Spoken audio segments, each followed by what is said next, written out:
আমরা 4 বোন, 1 ভাই। হুম। আমার আব্বু জুতার কারখানায় কাজ করতো, লেডিস। তো এখানে কাজ করতে করতে আমার মা গার্মেন্টসে কাজ করতো। হুম। তো আমরা তখন অনেক ছোট, অনেক কষ্ট করে মানে আর কি দুজন কাজ করে, আমার আব্বু আম্মু কাজ করে মানে আর কি সংসার চালাইতো। জি। তো এমনও দিন যাইতো যে আব্বু মানে আর কি খরচের টাকা দিতে পারে নাই, হুম। যার কারণে বাসায় আসেনি রাত্রে। হুম। মা ঝগড়া করবো এই কারণে আসেনি। পরে ঈদের মধ্যে কাপড় চোপড় দিতে পারে নাই, এই কারণে আব্বু আসেনি। মা লুকায় সবার জন্য কাপড় চোপড় বানায় রাখতো। হুম। আব্বুরে রাত্রেবেলা খুঁজতো, পাইতো না। পরে সকাল ভোরে আব্বু আসতো বাসায় একটু সেমাই চিনি এগুলা নিয়ে। মানে অনেক কষ্ট করে আর কি আমরা বড় হয়েছি। খুবই দরিদ্র একটা হ্যাঁ, পরিবার যেটাকে খুবই বলে। দরিদ্র পরিবার, খুবই কষ্ট করে বড় হয়েছি। আর যখন আর কি আমার মার ইচ্ছে ছিল মানে আর কি ছেলের, ও কিন্তু আচ্ছা। আমরা পরপর 4টা মেয়ে হয়েছি। আচ্ছা, 2টা বোন যখন আমি হই, আমি হাসপাতালে হই। আপনি কত নাম্বার? আমি 3 নাম্বার। 3 নম্বরে। আচ্ছা। ঠিক আছে, যখন আমি হই তখন আমার মা মানে মেয়ে কেন হইলো, ঠিক আছে, এতে আমার মা খুবই ক্ষিপ্ত। আমি তখন ট্রেসিন বলে হুম। ডাক্তারখানা, সেখানে আমি হই। হুম। তো আমার মা বলে আর একটা মহিলার বাচ্চা হয়ে মারা যায়, যার কারণে আমার মা বলে ওকে দিয়ে দিব। আমার ওকে, তো মেয়ে আছে 2টা, ওকে দিয়ে দিব। দত্তক দিয়ে দিব। হ্যাঁ, দত্তক দিয়ে দিবে। তখন আমার খালা আমার আব্বাকে যায় বলে জলদি চলেন, আপনার মেয়ে হয়েছে দেখে আপাতত মেয়েকে দিয়ে দিতেছে। হুম। তখন নিয়ে আসলো, নিয়ে আসার পর আব্বা এসে বলে না, আমার মেয়েকে আমি দিব না, মেয়ে হয়েছে তো কি হয়েছে। পর আব্বা নিয়ে আসলো। আব্বা আমাকে অনেক আদর করতো। তো মার মুখের থেকে আর কি শোনা, এবার আমি আসার পরও মা আমার বলতেছে তোর এই কথাগুলো মনে আছে। তা আমাকে বলে যে মানে আর কি আমার মুখের উপরে বালিশ দিয়ে উনি টয়লেটে চলে যেত আর বলতো আল্লাহ যায় যেন দেখি ও মরে গেছে। ওহো। ঠিক আছে, যায় যেন দেখি ও মরে গেছে। তো কথাগুলো শুনতে কিন্তু অনেক কিন্তু মনে হইলো অনেক কষ্ট লাগে যে আজকে মেয়ে জন্ম নিছে দেখে আমার মা আমাকে যে জন্ম দিচ্ছে গর্ভধারিণী মা, সে আমাকে চাই নাই। ঠিক আছে, খুব কষ্ট লাগতো, কিন্তু কখনো বলতাম না। যে আমার মা যখন ছোটবেলায় দুষ্টামি করতাম তখন বলতো কই মাছের জান নিয়ে আসছিস। ঠিক আছে, এত মারতে চাইছি মরস নেই।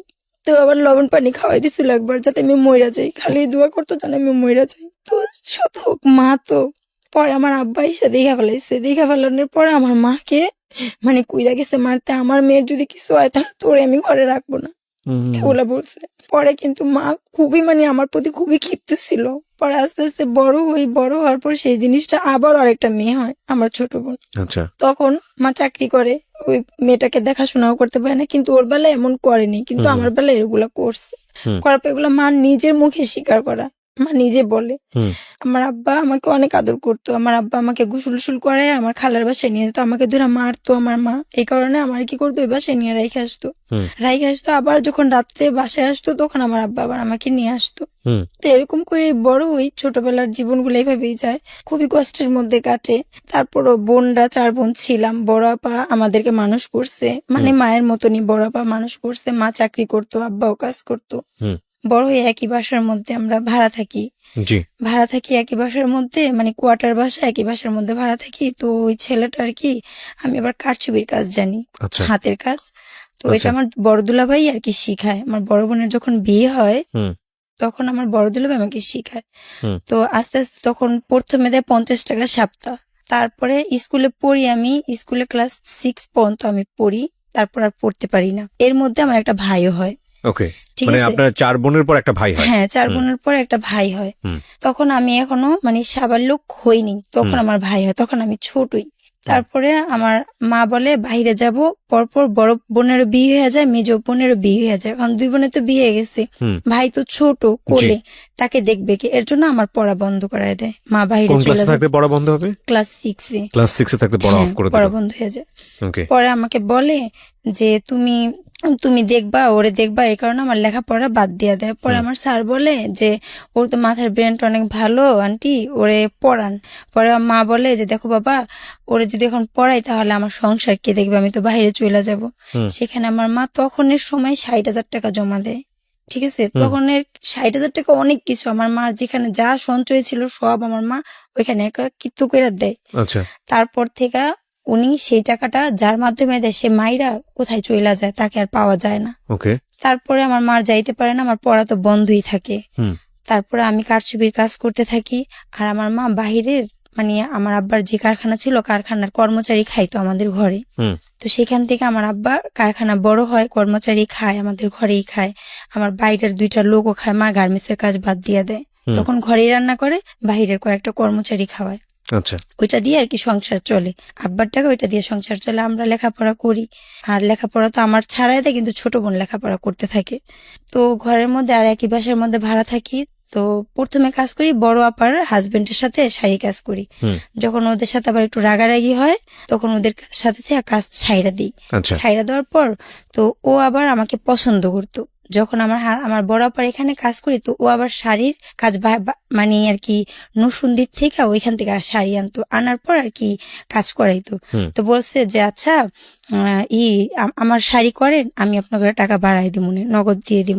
তো বলতেছে ঈদ আইসা পড়ছে, কুরবানি ঈদ, বলছে যে আপনারা নাইট করে আমার এই শাড়িগুলা নামাই দেন, আমি আপনার সাথে করবো। তো আমি আবার আমার বাসার থেকে বড়াপার বাসায় যায় যে আমার বড়াপার বাসায় কাজ করতাম, আর শাড়ি ও দিত। তো ও খুব কালো ছিল, আর ওর একটা রোগ ছিল যক্ষা, যেটাকে টিবি বলে, ঠিক আছে, সেটা ছিল। তো আসতো না, আমি ওকে দেখতে পারতাম না। তো দেখতে পারতাম না, আমি বলতাম মানুষকে নিন্দাইতে নাই, কিন্তু তখন মানে আর কি এরকম মানে একটা অহংকার বোধ কাজ করতো আমার ভিতরে। তো ও আইসা যদি পানি চাইতো তখন আমি বলতাম পানি বাইরের থেকে খাইতে পারো না, আমি আবার বলতাম পানি বাইরের থেকে খাইতে পারো না। আমার বড় আপাকে বলতো ও এমন করে কিসের জন্য, এই কথা আবার বলতো। তখন আমার দুলাভাই বলতো বাদ দেওয়ার কথা, ঠিক আছে, আমি সহ্য করতে পারতাম। যখন চলে যেত তখন আমি অনেক ভ্যান করতাম, অনেক কিছু বলতাম। ও আসতো, আসার পর বলতো আমার শাড়ি করেন না, কয়টা শাড়ি আছে নামাই দেন, আমি নগদ টাকা দিব, লাগলে বাড়াই দিব না, নাইট করে ঈদ আইসা পড়ছে নামাই দেন। তখন আমি আবার ওকে কাল্লু বইলা চেতাইতাম, মানে ও খুব কালো ছিল তো, ঠিক আছে, শর্ট ছিল, কালো ছিল, এই কারণে ওকে আমি কাল্লু কইলাম। আর আমার বড়পা যে বাসায় ভাড়া ছিল সে বাসায় একটা মেয়ে ছিল, বলতাম যাও ওই মেয়ের সাথে প্রেম করো, ওই মেয়ের সাথে প্রেম ছিল ওর শাড়িগুলা নামানোর জন্য, মানে আর কি বলে নাইট করার জন্য আমার বড় আপার বাসায়। তা আমি বড় আপা তারপর ও পরে বলে আমি রাত্রেবেলা খাওয়াবো তোমাদেরকে সবাইকে, আইনা বিরিয়ানি খাওয়াবো, আমার আবার বিরিয়ানি পছন্দ, পরে বলে বিরিয়ানি খাওয়াবো, আর 50 টাকা করে দিব আমাকে বলে আর কি, নাইট করলে 50 টাকা করে দিবে, বিরিয়ানিও খাবে। তখন আমি কি কাজগুলো নিয়ে যেত? হ্যাঁ শাড়িগুলো আর কি বিক্রি করতো, বিক্রি মানে আর কি এটা মালের অর্ডার আনতো। হ্যাঁ অর্ডার আনতো, মিডলম্যান হিসেবে কাজ করতো, কাজ করে তারপর আবার ওটা কমপ্লিট করাই দিত। ওইটাতে আবার ওর লাভ ছিল, সেটা নসুন্দির থেকে আনতো। তারপরে এইভাবে কাজ করতে থাকি। তো 3টা নাইট করি, 3টা নাইট আমি 150 টাকা পাই ওর কাছ থেকে। তা আমি আবার আসিফের গান অনেক শুনতাম, আসিফের গান মানে আসিফ আমার অনেক মানে বেস্ট শিল্পী, হ্যাঁ খুব পছন্দের শিল্পী। তো ওর গান আর কি আমি শুনি। তো আমি বলি তুমি তো গুলিস্তান যাও, তোমার কাছ থেকে আমি 150 টাকা পামো, আমি তো জিন্সের প্যান্ট পরি না, তো আমার একটা জিন্সের প্যান্ট আইনা দিবা, কয় টাকা নিবো, ওইখান থেকে আনলে তো কমের মধ্যে আনতে পারবা, তো লালের মধ্যে একটা জিন্সের প্যান্ট আনবা, আর আমার জন্য আসিফের একটা বায়না ক্যাসেট নিয়ে আসবা। পরে বলছে কি আচ্ছা ঠিক আছে। তো ও আবার মনে মনে আমাকে পছন্দ করতো, সেটা তার আমি জানতাম না। তো আমি আর কি ওর আনার জন্য বাড়ি মার্কেটে যাই আমার ছোট বোনকে নিয়ে, এর মধ্যে তা আমার চুল আবার মেহেদি লাগানো থাকে, তো আমি যাই আর বলছি চুলের একটা কালার এনে দিতে, মানে চুল কালার করব, কালার এনে দিতে, আর কয় টাকা হয় আমি তোমাকে দিয়ে দিব।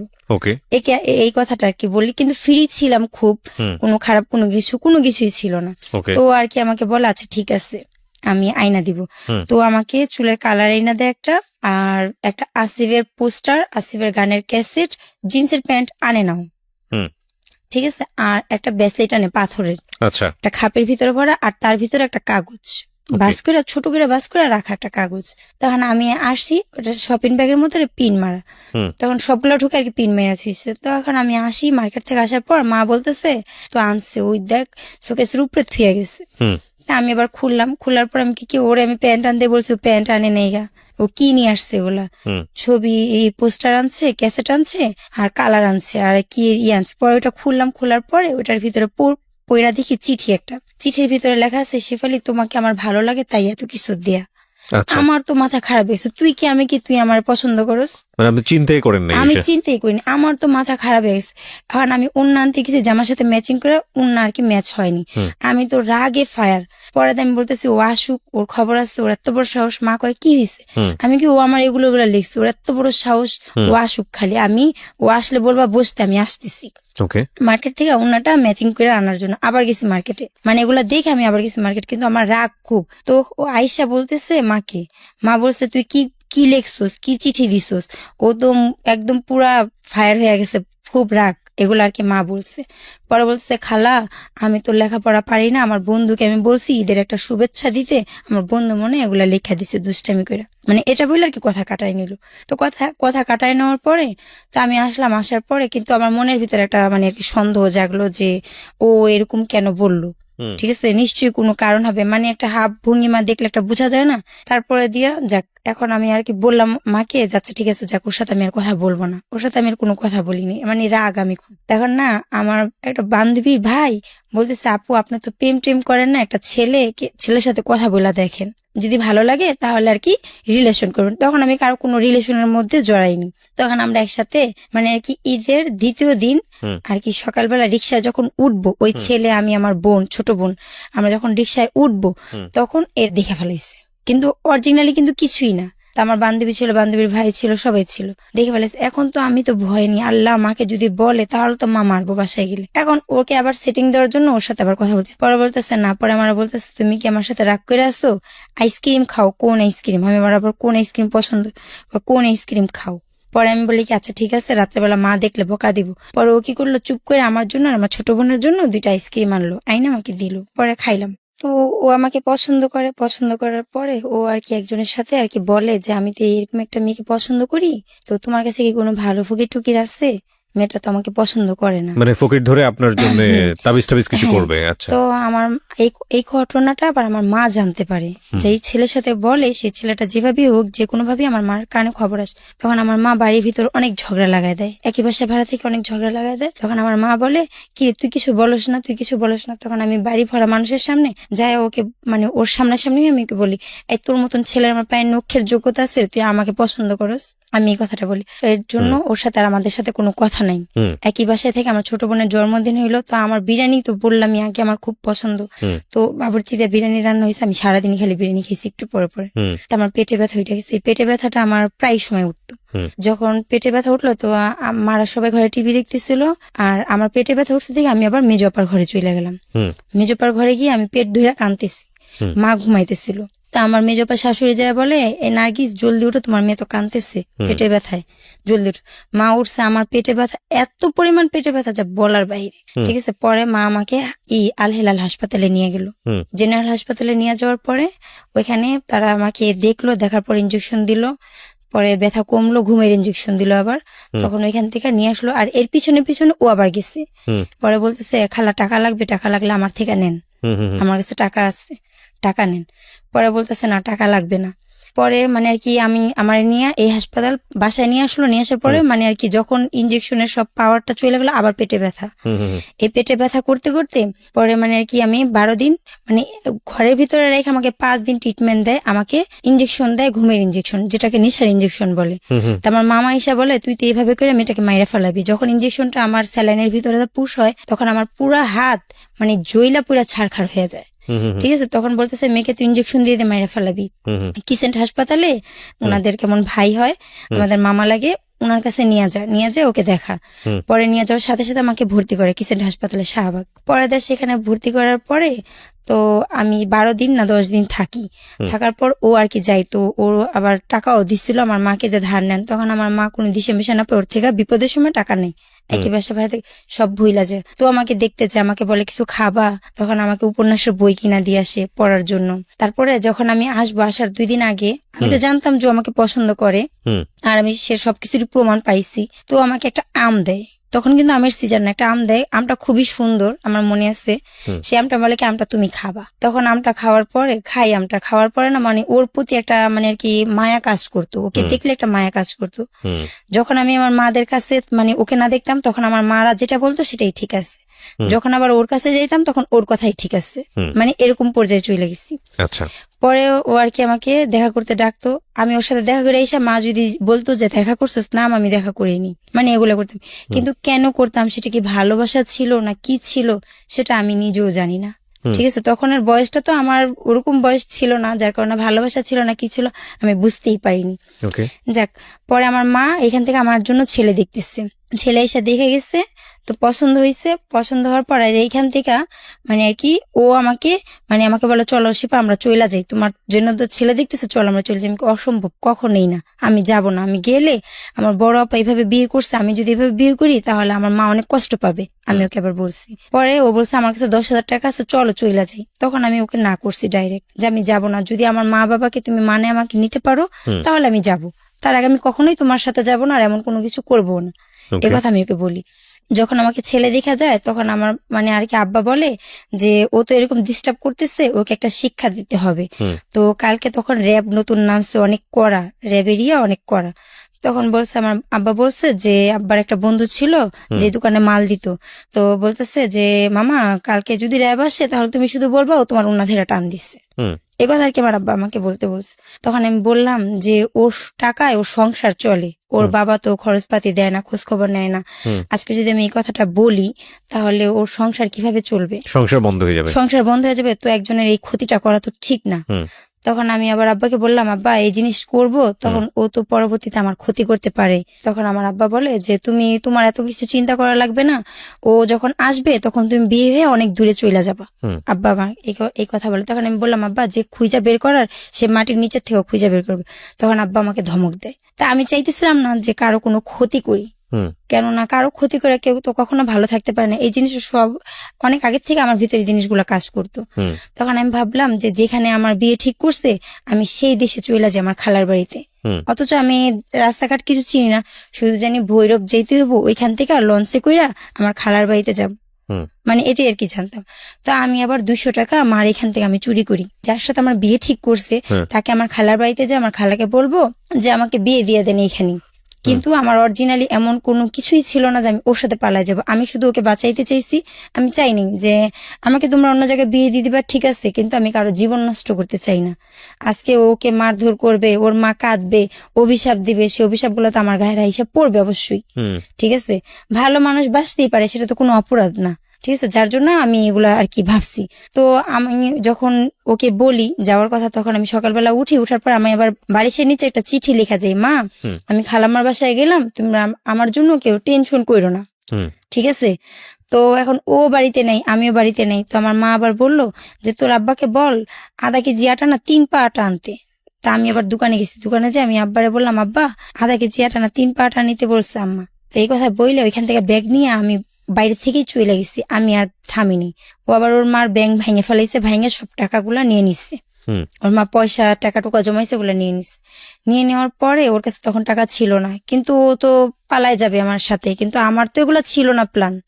তো আমি যখন বাংলা স্কুলে এখানে যাই তখন আমি বললাম এরকম এরকম আব্বা বলছে তুমি চলে যাও এখান থেকে, আমি চাই না তোমার কোনো ক্ষতি হোক। তা আমি বাসে উঠি, গুলিস্তানের বাসে। ও আমার সাথে সাথে বাসে উঠে। ওঠার পর আমাকে বলে তুমি যেখানে যাইবা আমি তোমাকে সেখানে পৌঁছায় দিয়ে আসবো, চলো, তুমি তো চিনবা না, আমি তোমাকে দিয়ে আসবো। তো এই ভাইবা ও যায় আমার সাথে। যাওয়ার পরে আমি বলছি তোমার সাথে আমি যাওয়ার জন্য আমি আসিনি। পরে বলছে সমস্যা নাই, তাহলে আমি তোমার যে জায়গায় যাবা সেখানে আমি তোমার পৌঁছায় দিয়ে আসবো। তাই আমি ভাবলাম যে পৌঁছায় দিয়ে আসলে তখন আমার সেন্সে এতটুকু কাজ করে নেই যে আমি যে ওর সাথে যাইতেছি তার পরিণতি কি হবে, ভালো হবে বা খারাপ হবে। তখন এখান থেকে গেলাম, যাওয়ার পরে তখন ছিল 15 আগস্ট, শোক দিবস। আচ্ছা, ঠিক আছে। তো রাস্তাঘাট আমরা যখন গুলিস্তানে যাই সব গাড়ি ঘোড়া বন্ধ। এখন আমাকে বলে গাড়ি তো বন্ধ, কোথায় যাবা, এখন তো বাসাও যাইতে পারবা না, তাহলে চলো তুমি আমার দাদির বোনের বাসায় চলো, ওইখান থেকে কালকে আমি তোমাকে পৌঁছায় দিয়ে আসবো। তাই আমি ভাবলাম ঠিক আছে তাহলে যাই। তখন আমি মাথায় আমার কোনো কাজই করতেছিল না। পরে গেলাম, যাওয়ার পরের মধ্যে আমার যেই মালিক মহাজনের কাজ করতাম শাড়ি কাজ, তার মোবাইলে ফোন দিলাম। ফোন দেওয়ার পর আমি বললাম যে খালেক ভাই মাকে বললেন যে আমি এরকম এরকম একটা মহিলার সাথে আছি, রাস্তায় তো হরতাল, এর জন্য যাইতে পারিনি, ওনার সাথেই আমি আছি, আমি খালামার বাসায় কালকে যাব, টেনশন যেন না করে, এটা আর কি আমি বলছি। বলার পরে উনি বলছে আচ্ছা ঠিক আছে। পরে বুঝা ফেলাইছে যে আমাকে নিয়ে ও পালাই গেছে, কিন্তু অরিজিনালি তো পালাই যায়নি। ঠিক আছে, তখন বলে তোমরা থাকো, 2 দিন পরে আমি তোমাদের বিয়ে করাই দিব, এই কথা বলে। কিন্তু আমি তো বিয়ে করবোই না, আমি তো ওকে বিয়ে করবোই না। তো এখন অনেকভাবে ও বুঝায় আমাকে, বোঝানোর পর যেই নাম্বার থেকে আমরা ফোন দিই সেই নাম্বারে ওই মহাজন ফোন দেয়। ফোন দেওয়ার পর আমরা দুজন বইসা থাকি, ওইখানেই বইসা থাকি। বইসা থাকার পরে জিজ্ঞাসা করে এখানে কি একটা মেয়ে আছে, মেয়েটার গায়ের রং এরকম, মেয়েটার চুলগুলা লাল। তখন আমি বলি বইলেন না, কিন্তু লোক বইলা দেয়। পরে ওইখান থেকে আমার দুলাভাইরা সবাই আর কি জিজ্ঞাসা করে এটা কোন জায়গা, কোন দেশ, হুম। জায়গার নাম জিজ্ঞাসা করে, ওইখান থেকে আমাকে নিয়ে রিটার্ন ব্যাক করে। আচ্ছা, তাড়াতাড়ি ওখানেও বিয়ে করতে ধর- পারেন? না বিয়ে করতে পারিনি। পরে ওইখান থেকে আসি, আসার পর ঢাকা আসি। আপনাকে নিয়ে ঢাকায় চলে আসে? হ্যাঁ, ঢাকায় আবার চলে আসি। ঢাকায় ওর কোথায় আসেন? ওর বাড়ি হলো শরীয়তপুর, ঠিক আছে, আমাকে নিয়ে শরীয়তপুর চলে যায়। আচ্ছা, এসে শরীয়তপুরের হ্যাঁ, থেকে আমাকে নিয়ে আবার ঢাকা চলে আসে। আচ্ছা, ঢাকা আসার পর ওর চাচার বাসায় যায়, ওর চাচার মানে ওর চাচিও অনেক উল্টাপাল্টা কথা বলে, তুমি কি ও কি দেখছো হ্যান তেন এসে অনেক কথা বলে। হুম। তখন আমি অনেক কাঁদি, কাঁদার পর ও আবার ওইখান থেকে যেই ভাই মানে আর কি মিথ্যা কথা বললে আর কি করে হ্যাঁ। তার কাছে যাই। হুম। এখন সে বলে, শিপা এখানে থাইকো না 1 মিনিটও, এখানে থাকলে অনেক সমস্যা হবে, তোমার মারা পুলিশ আনছে এই সে অনেক ভয় দেখায়। হুম। যার কারণে ওইখান থেকে উনি যদি তখনও বলতো যে শিপা আমি তো বুঝতে পারিনি, ঝামেলা হইতেছে, তুমি চইলা যাও বাসায়, হুম। বিয়ে যেহেতু হয়নি চইলা যাও বাসায়, তাহলে আমি চইলা যেতাম। আমি তো ভয় পেয়েছি, কারণ আমার বয়সটা তখন কম, হুম। আমি অতটা ভালোভাবে বুঝতাম না। কত বছর বয়স তখন আপনার? তখন আমার 13 বছর বয়স। 13 বছর বয়স, ওকে। হ্যাঁ, ঠিক আছে, তা আমি ভয়ে নাই, পরে মানে আর কি 13 তো খালি পড়ছি আমি, হুম। ঠিক আছে, তখনের কথা। তখন আমি চইলা যাই ওইখান থেকে, ও আমাকে মুন্সিগঞ্জে নিয়ে যায়, ওর ফুপুর বাড়ি। হুম। ফুপুর বাড়িতে যাই, যাওয়ার পর ওর ফুপুরা রাখার পর আমি যাই 15 তারিখে, হুম। আমার বিয়ে হয় 28 তারিখে। এতদিন পর্যন্ত ওর ফুপুর বাড়িতে আমি থাকি। মানে শেষ পর্যন্ত আপনি রাজি হলেন নাকি বিয়ে পরে করতে? হ্যাঁ, পরে আমাকে বলে, দেখো এখন তুমি যদি যাও, আমি খালি বলতাম আমি বাসায় যাব, হুম। আমি বাসায় যাব। তখন ও আমাকে বলে যে তুমি যখন বাড়িতে যাও, যে মাথা উঁচা করে তুমি দাঁড়াইতা, তোমার সাথে তোমার কিছু হয়নি, মানুষ তো তোমার খারাপ মান বলবে, সম্মানের হ্যাঁ প্রশ্ন, হ্যাঁ। বলবে তোমার সাথে আমার অনেক কিছু হয়েছে, অরিজিনালি তো কিছু হয়নি। হুম। তখন আমি চিন্তা করলাম, ঠিকই তো বলছে, আর আমি আমার ভাইকে অনেক ভালোবাসতাম, আমার মাকেও আমি অনেক ভালোবাসতাম। হুম। তো ওই খালি রাত্রেবেলা খালি কাঁদতাম, আমি আমার মার কাছে যাব, আমি আমার মার কাছে যাই যাব। হোক, আপনি তারপরে ওকে পরে রাজি হলেন? হ্যাঁ, হ্যাঁ, পরে রাজি হই, উনাদের এখানে আমার বিয়ে হয়। বিয়ে হওয়ার পর এখানে আমরা সংসার করি। তার মানে একরকম জোর করেই আপনাকে আপনার হাজবেন্ড বিয়ে হ্যাঁ, করলো? কিন্তু মানে এগুলো আর কি তখন তো আমি এটা বুঝতে পারিনি যে বিয়ে কাকে বলে। বিয়ে মানে সারা জীবন সুখে দুঃখে তার পাশে থাকা বা তার সাথে থাকা, এটাও আপনি বুঝেন এটাও নাই? আমি বুঝি নাই। বয়স তখন কত? ঠিক আছে, তো 13 তখন 13 বছর বয়স। আমি তখন ওর ভালো, বয়স কত ছিল? ওর ভালোই বয়স ছিল, মানে আর কি আপনার চেয়ে কয় বছরের আমার বড়? চেয়ে ওর 3 বছরের বড় ছিল। তাহলে তো 3-4 ওরও বছর। তো 14, 15, 16 বছর বয়স, ও ওর তো মানে ছোট। আর কি ও নাকি ওর ফ্যামিলি সবার বড়, ও বলতো ওর বয়স বেশি, ফ্যামিলির মানে আর কি ওর চাচতো ভাই বোন সবার বড়, আমার শ্বশুর সবার বড় ছিল, ওকে, আর ঠিক ও আছে। ছিল বড় সবার। মানে ও কি বিয়ের জন্য প্রাপ্তবয়স্ক ছিল? ওর নাকি ওর ওকেও দেখতে 17 ওরকম? ছিল, 17-18 ওর ছিল। মানে দুজনই খুব অল্প বয়সে, অল্প এটা বয়স বোঝা যাচ্ছে। ছিলাম। হ্যাঁ, তো তারপর? এখন মানে ওর যে ব্রেনটা ছিল, যে জ্ঞানটা ছিল, সেটা আমার ছিল না। হুম। ঠিক আছে, জ্ঞান না থাকলেও তো একটা ফ্যামিলিও চালাইতে পারতো না, তাই না? যেহেতু যাই হোক। একটা ফ্যামিলি চালায়, হ্যাঁ। সেহেতু ও ভালোই বুঝে। হুম। ঠিক আছে, তো আমাকে এগুলা বলে। তো প্রতিটা মেয়ের মনের ভিতরেই একটা চাহিদা থাকে যে আমার হাজবেন্ড এমন হবে, বা আমার স্বামী এরকম হবে, বা আমার স্ত্রী এমন হবে। প্রতিটা মেয়ে বা ছেলের মধ্যে একটা চাহিদা থাকে, যেই চাহিদাটা আমার অপূর্ণ, আমার জায়গায় আমার অপূর্ণই রয়ে গেছে। আমি সেটা কখনোই, আমার সেই খালি জায়গাটা আমার অপূর্ণই খালি রয়ে গেছে, সেটা কখনো ভরেনি। ও হয়তো আমাকে পায় হ্যাপি, কিন্তু আমি ওকে পায় কখনো হ্যাপি হই নাই, হুম।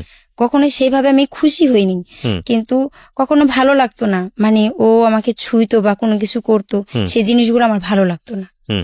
ঠিক আছে, সেগুলো আমি করতাম বাধ্য হইয়া, হুম। বাধ্য হইয়া করতাম। তো যাক, তারপরে যখন আমার বাচ্চা কনসেপ্ট করে, তখন তো আমি বুঝি না। কত বছর বয়সে বা বিয়ে কতদিন পরে? বিয়ের পরে প্রথমেই আমার বাচ্চা কনসেপ্ট করে। ওহো। প্রথমে বাচ্চা কনসেপ্ট করার পরে তখন আমি বলি যে বাচ্চা কনসেপ্ট করছে, তখন আমি অনেক অসুস্থ হয়ে যাই। তো ওর মানে আমার শ্বশুর, বিয়ের পরে তো আমার শ্বশুর, তো উনি আবার মুন্সিগঞ্জে যায় আমাকে নিয়ে আসে, আমাকে আর ওকে নিয়ে আসে ঈদের পরে নিয়ে আসার পরে মানে আর কি এর মধ্যে আবার আমি যখন বিয়ে হয়, আমি কথাটা পিছনে রেখে আসছি, আমার বিয়ের 15 দিন যাইতে না যাইতে মানে আমি পাগল হয়ে যাই, পাগলের মতন আমি আচরণ করি। আমি শুধু এতটুকু বলি আমার মার কাছে যাব, নিজের মাথার চুল নিজে টাইনা ছিঁড়া ফেলাই, ঠিক আছে। আর মনে হইতো কে জানি কি পুড়তেছে আমার ভিতরে, জইলা পুইরা, মানে 10টা বাজলে, সকাল 10টা বাজলে আমার ভিতরে জইলা পুইরা ছাড়খাড় হয়ে যেত। আর খালি বলতাম আমার মার কাছে যাব। মানে বিয়ের পরে আপনাকে বাড়িতে পাঠায়নি? না, বাড়িতে পারেনি, ওর মুন্সিগঞ্জেই রাখছে, ওইখানে আমাকে রুম ভাড়া করে ওইখানেই রাখছে। আচ্ছা। তো মানে আর কি অনেক কষ্ট করে আর কি সংসার চলতো, মানে ওই করতো, মানে জুতার আপারের কাজ করতাম। আর জুতার মধ্যে যে কারচুপির কাজটা হয়, পুঁতি চিমকি বসানো, সেগুলা ও ঢাকা থেকে নিয়ে যেত, ওইখানে আমরা দুজন কাজ করতাম।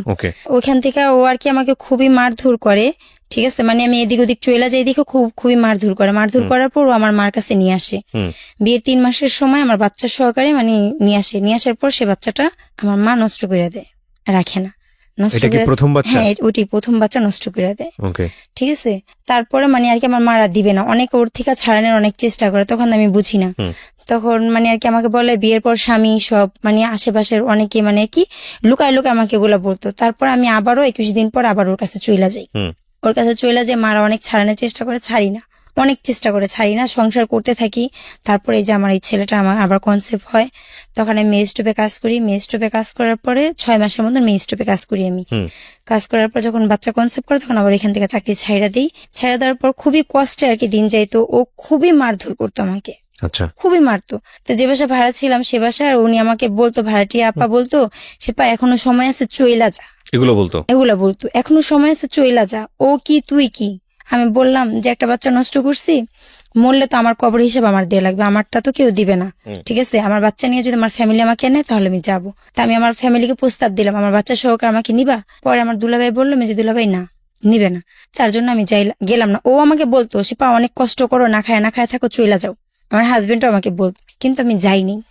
বাচ্চা হওয়ার পরে আপনি আর যাননি? না, বাচ্চা হওয়ার তখন বাচ্চা আমার কনসেপ্ট করছে, তখন অনেক চইলা যাইতে বলছে, অনেক কষ্ট করি, না খায় থাকি সারা দিন। মানে জামাই বলতে চলে যাও? ও বলতো মানে অনেক কষ্ট করি ওর কাছে, তখন আর আপনি যাননি? তখন আমি যাইনি, মানে তখন কষ্ট করছি কিন্তু আমি যাইনি।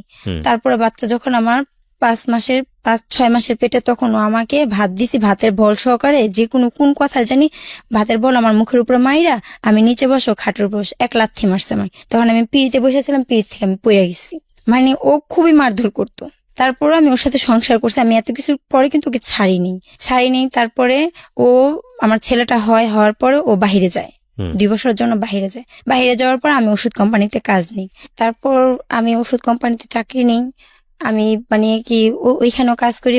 ও তো বাহিরে চইলা যায়, তখন আমার ছেলেটা হয়, ছেলেটার বয়স তখন 1.5 বছরের মতন, তখন ও বাহিরে চইলা যায়। মানে 1 বছর শেষ হয়ে মানে 2 বছর চলতেছে, তখন ও বাহিরে চইলা যায়। বাহিরে যাওয়ার পরে দুবাই যায়, তখন দুবাই যায় 2 বছর থাকে।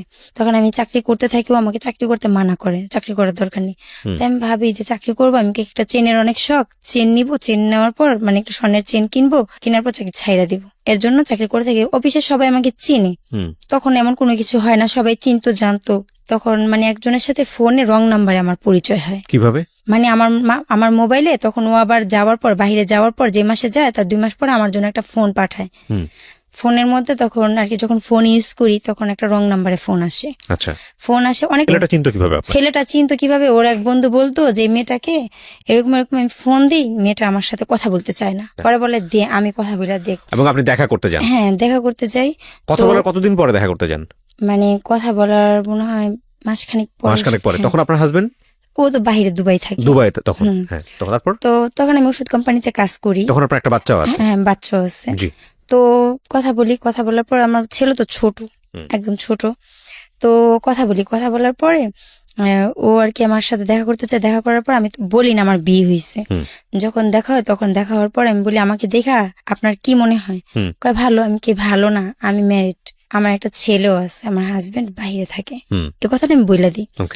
পরে বলে তো আমি কি যে তো আমি মিথ্যা কথা বলছিলাম যে আমি লেখাপড়া করি, আমি চাকরি করি। পরে ওর সাথে মানে এমনি কথাবার্তা বলি, কিন্তু ও ছিল ড্রাইভার। আচ্ছা। ও আমার সাথে মিথ্যা কথা বলে। তখন ও আবার বলে যে আমি মিথ্যা কথা বলছি, আমি কোনো লেখাপড়া করি না, আমি গাড়ি চালাই। আচ্ছা। ঠিক আছে, তখন একটা ফ্রেন্ডশিপ হয়, জাস্ট বন্ধুত্ব হয়।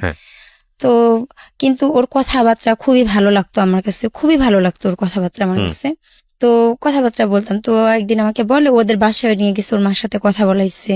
ঈদের মধ্যে 6 মাস থাকে ওর সাথে আমার সম্পর্ক থাকে, 6 মাস। মানে সেটা জাস্ট বন্ধুত্বের, জাস্ট অন্য কোনো কিছুই না। তো আমার ছেলেকে খুবই আদর করতো আমাকে, মানে আর কি এমনি কোথাও বাইরে কোথাও ঘুরতে টুরতে যাইনি, ফোনিং যা কথাবার্তা, রাস্তাঘাটে দেখা, এই জাস্ট। আর ওদের বাসায় একদিন গেছি, ওর মা ছিল, ওর মার সাথে দেখা করাই দিছে, কথা বলছি। তার মানে আপনার বাসা পর্যন্ত চলে গেছেন? হ্যাঁ, ওর বাসা গেছি। ওর বাসা মানে ঢাকার মধ্যেই ছিল। তো ওদের বাসায় যাই, আমি যাই, আমার বান্ধবী যাই, আমার ছেলে যায়, আমরা হাঁটতে হাঁটতে যাই। ওর মা অনেক কিছু রান্না করে, খাওয়া দাওয়া করি। তা আমার ছেলেটা আবার ও শিখাইতো বাবা ডাকতে, তো বাবা ডাকতো। তাই আমি বলতাম এগুলা কি শিখাও? আমি আবার বলতাম এগুলা কি শিখাও? কি হয়েছে? আমার পোলা, এগুলা বলতো, মানে দুষ্টামি করতো, জাস্ট এরকমই, এমনি অন্য কোনো কিছু না। তারপর ওর মার সামনেও বাবা বাবা বলতো। এই ধরনের বন্ধুত্ব সম্পর্ক গড়ে উঠছে, এটা কি আপনার হাজবেন্ড জানতো দেশের বাইরে থেকে? না, ও জানতো না, কিন্তু ওর সাথে কথা বলে দিয়েছিলাম, ফ্রেন্ডশিপ ও বাংলাদেশে যখন আসে তখন ওর সাথে কথা বলে দিছিলাম আচ্ছা যে আমি রং নাম্বার, আমার সাথে একজনের সাথে ফ্রেন্ডশিপ হয়, কথা বলো। আচ্ছা আর আমার হাজবেন্ড আমাকে যেটা সবচেয়ে বড় কথা হলো সময় দিত না। হুম। ভালো মন্দ একটা সুখ দুঃখের কথা কার সাথে বলে, তার স্বামীর সাথেই তো বলে। তখন আপনার বয়সও অনেক অল্প, 14 হ্যাঁ, বছর 13-14 তো বছর হ্যাঁ, বয়স। তখন আমার সাথে কথাও বলতো না ভালো করে, মানে আর কি ফোন দিত, দিয়া জিজ্ঞাসা করতো খাওয়া দাওয়া করছো, ভালো আছো, ছেলে কি করে, ভালো আছে, বা শেষ, এই আর কোনো কিছু না। কিন্তু একটা চাহিদা বা একটা ভালোবাসার কথাবার্তা ওর মধ্যে, সেই জিনিসগুলো আমি কখনো পাইনি। সবসময় খুঁজতাম ওর মধ্যে, আচ্ছা যেটা আমি ওর মধ্যে পাইতাম না। তো মানে আর কি তারপর ও আমার থেকে দেখতে মানে বলে না মানানসই নাই, একদম মানে বেমানান, আপনার সাথে যায় না? একদম যায় না। আচ্ছা ঠিক আছে, তারপরও মানে আর কি বলতে হয় না এই কথাটা, কিন্তু তারপর আমি কখনো ওকে মুখের উপরে বলতাম না। মানুষ বলতো, সবাই বলতো যে কি এর সাথে কি, এগুলা বলতো।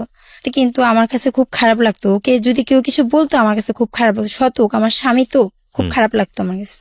তো যাক, ওইখান থেকে ও 2 বছর থাকার পর ও বাংলাদেশে আসে। আসার পরে আর এ আবার কি করে, আমার সাথে মিথ্যা কথা বলে ও বিয়ে করে। আমাকে বলে যে আমার ভাইয়ের জন্য মেয়ে দেখতেছি, কিন্তু মেয়ে ওর জন্য দেখা হইতেছে। তো তুমি তো আমার ফ্রেন্ড, তুমি আমার বন্ধু, তুমি আমাকে বলতে পারতা, আমার যেহেতু একটা সংসার আছে, আমি তো তোমার কাছে যাব না, তো তুমি বলতে পারতা যে আমার জন্য মেয়ে দেখতেছে। ভালো কথা। ও আমাকে বলে নেই, না বলার কারণে পরে যখন ও বিয়ে করে, বিয়ে করার পর আমি যখন ওকে ফোন দিই, ও ফোন রিসিভ করে না। কি ব্যাপার, ফোন রিসিভ করে না? পরে একদিন ওর বউ ফোন রিসিভ করে, পরে দিয়ে এসে আমি কাইটা দিলাম। কাইটা আমি কিছুক্ষণ পর আবার ফোন দিলাম। ফোন দেওয়ার পর ওর মা আবার আমাকে চিনতো, আমার নাম্বার দেখে চিনতে পারছে, পারার পর মা ফোন ধরছে। ধরার পর আমাকে বলে, তা আমরা এরকম করে হঠাৎ করে বিয়ে করাইছি ওকে, তো এখন তো ওর বউ যদি দেখে ফোন দিতে তাহলে মাইন্ড করবে, তো তুমি আর ওকে ফোন দিও না।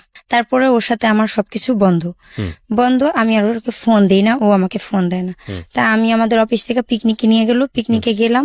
তো সেখান থেকে ও আবার আমাকে একদিন যখন আসি, তখন ও আমাকে দেখে রিক্সায় ও যাইতে থাকে, আমি হাইটে আসতে থেকে আমার ছেলে তখন মানে ছোট ছোট পা দিয়ে হাঁটে, ওকে নিয়ে গেছিলাম। তখন ওকে নিয়ে আমি আসতে থাকি, তখন দেখার পর রিক্সা থামায়, আমার সাথে কথা বলে। কথা বলার পর তো কথা বলি, জাস্ট কথাই। তারপরের থেকে মানে ও আবার আমার পিছনে ঘোরা শুরু করে দিল। মানে ওর ভিতর একটা ভালো লাগা কাজ করলো। তখন মানে ওর কেন ভালো লাগছে তা জানি না, খুব ভালো লাগছে। তখন বারবার ফোন দেয়। তখন আমার কথা হলো, তুমি বিয়ে করছো, তোমার সংসার আছে, রাইট, এখন তোমার সাথে আমার কথা বলা ঠিক না, এর জন্য আমি কথা বলতে চাইতাম না। ও বারবার ফোন দিত। পরে আমি কি বলছি, ফোন বন্ধ। আপনি বিয়ে করেছেন, হ্যাঁ, আমার সংসার থাকার পরও আপনি ওনার সঙ্গে বন্ধুত্ব করেছেন। সো ওর তো আপনার সাথে বন্ধুত্ব করতে গেলেও তো ওর তো যুক্তি থাকতে পারে যে না আমারও সংসার আছে, আমি তোমার সাথে কথা বলবো, কিন্তু সমস্যা ছিল না। কিন্তু আপনি ওকে না করতেন কেন? কারণ আমি ওকে না করতাম কেননা ওই যে ওর মা আমাকে বলছে, যে ওর মা ওকে বলেছে, সে কারণে এই কারণে আমি বলতাম না। কারণ একটা স্ত্রী স্বাভাবিক সন্দেহ করতে পারে, নতুন বিয়ে করছে, অশান্তি হইতেই পারে স্বাভাবিক, একদিন 2 দিন। তার আগ পর্যন্ত আপনার হাজবেন্ড জানে না যে আপনার এই ছেলেটার সঙ্গে না বন্ধুত্ব হয়েছে? না না। ওকে। তখন মানে আর কি আমি কি করলাম, ও ফোন দেয় দেখে আমি সিম চেঞ্জ করে ফেলাইলাম। পরে ওর বন্ধুকে আমার বাসায় পাঠাইলো, বলছে যে সিম চালু করতে, না হলে ভাই উপরে আসবে। আমি কি আল্লাহ মান সম্মান সব, মানে ওর বন্ধুকে পাঠাইছে। আচ্ছা, তখন আপনি অফিসে? আমি অফিস থেকে আইসা আমি ফ্রেশ ট্রেশ হয়ে আমি শুয়ে রয়েছি। ওর বন্ধুকে পাঠিয়েছে? ওর বন্ধুকে বাসায় পাঠাইছে। বাসায় আইসা, আপনার বাসায় কে কে ছিল? আমি আমার মার সাথে থাকতাম। আপন মায়ের সাথে? হ্যাঁ, আপন মায়ের সাথে থাকতাম। মানে 3টা রুম ছিল, একটা রুমে ওই যে মেস থাকতো, মানে আর কি আমাদের পরিচিত 2জন আত্মীয় ছিল, আর 2জন ছেলে থাকতো। বাইরের লোকজন খাইতো, খায় চলে যাইতো। আর এক রুমে আমার মা ছিল, এক রুমে আমি আমার বোন থাকতাম, ছোট বোন। তখন আমার ছোট বোনের বিয়ে হয়নি, তখন আমরা থাকতাম। পরে তাড়াতাড়ি সিম অন করছি, অন করে বলে তোমার সমস্যা কি, তুমি কি চাও? পরে বলে কি যে আমি তোরে চাই, আমি তোরে চাই, আমাকে এগুলো বলতে, আমি তোরে চাই। আমি দেখো তোমার বিয়ে হয়েছে, এগুলা কথা বাদ দাও, তোমার আল্লাহর দোহাই তুমি আমাকে ফোন দিও না। যদি তুমি আমাকে এক মুহূর্তের জন্য কখনো বন্ধু মনে করে থাকো, তাহলে তুমি আমাকে ফোন দিও না, ঠিক আছে? তুমি তো আমার সাথে বেইমানি করছো, তুমি বিয়ে করছো, তুমি আমাকে বলতে পারতা। ও আর কি আমাকে আর কি ওইখান থেকে ওর সাথে আমার শেষ হয়ে যায়। শেষ হয়ে যাওয়ার পর আমাকে ফোন টোন দেয় না। তারপর আমি চাকরি ছেড়ে দিই। আমার হাজবেন্ড বাহির থেকে চলে আসে। চলে আসার পর এখানে আমরা আবার সংসার করতে থাকি, ঠিক আছে? আবার 2 বছর সংসার করে 2 বছর থাকার পর আবার বাহিরে চলে যায়। বাহিরে যাওয়ার পর তখন ওকে আমি বলি কিস্তি মিস্তি উঠায় পাঠানো হয়, ওকে আমার নামে কিস্তি থাকে। তখন কিস্তির লোনটা থাকে কম, 7,000 টাকা থাকে কিস্তির লোনটা, 7,200 টাকা মাসিক কিস্তি। তো সেটা শোধ হয়, শোধ হওয়ার পর আমি 90,000 টাকার লোন আবার উঠাই। তো ওকে আমি বলি তুমি যে টাকাটা পাঠাও সেই টাকাতে তো সংসার হয় না, কিস্তি মিস্তি দিয়া ছেলের স্কুলে ভর্তি করছি, ওকে আর কি হয় না আমার। তখন আমাকে বলে কাজ কর, কাজ করলে তো সমস্যার সমাধান হয়ে যায়। আমি যদি কাজই করি তাহলে তোমাকে আমি কষ্ট করে বিদেশ কেন পাঠাইলাম? আমার কথা হয়েছে এটা। এই ওষুধ কোম্পানিতে তখন আমি প্রোডাকশনে মানে আর কি ওয়ার্কারে কাজ করতাম, ঠিক আছে, প্রোডাকশনে কাজ করতাম, ওষুধ প্যাকিং করতাম। কত টাকা বেতন পেতেন তখন? বেতন পেতাম খুবই কম, 1800 টাকার মতন বেতন পেতাম। সারা মাস কাজ করে? হ্যাঁ, সারা মাস কাজ করে 1800 টাকার মতন বেতন পেতাম। তারপরে যখন ঢুকলাম আমি অনেকদিন পর, তখন আমি 4500 টাকার মতন বেতন পেতাম। আচ্ছা, তারপর? ঠিক আছে, মানে 4600 টাকার মতন লাঞ্চ বিল নিয়ে 4600 টাকার মতন। তারপরে ও আমাকে বলে, আমি এখানে যাই, যাওয়ার পর আমি রান্নার কাজে ঢুকি। স্যারের সাথে কথা বলে, সবাই তো আগেই চেনা জানা ছিল, খুব লজ্জা লাগতো রান্নার কাজ করব, খুবই নিজের কাছে খুব খারাপ লাগতো। তো রান্নাটা করতে হইতো, অফিসের পিছনে একটা গেট ছিল, সেই গেট দিয়ে যায় ঘুরা যায়, মানে সেই জায়গায় যায় চুলা ছিল, সেই জায়গায় যায় রান্না করতে হতো, উপর থেকে নিচে নেমা, মানে 6 তলা উপর থেকে নিচে নেমা, পিছনে যায় রান্না করতে হতো। বাজার টাজার ওইখানে এনে দিত।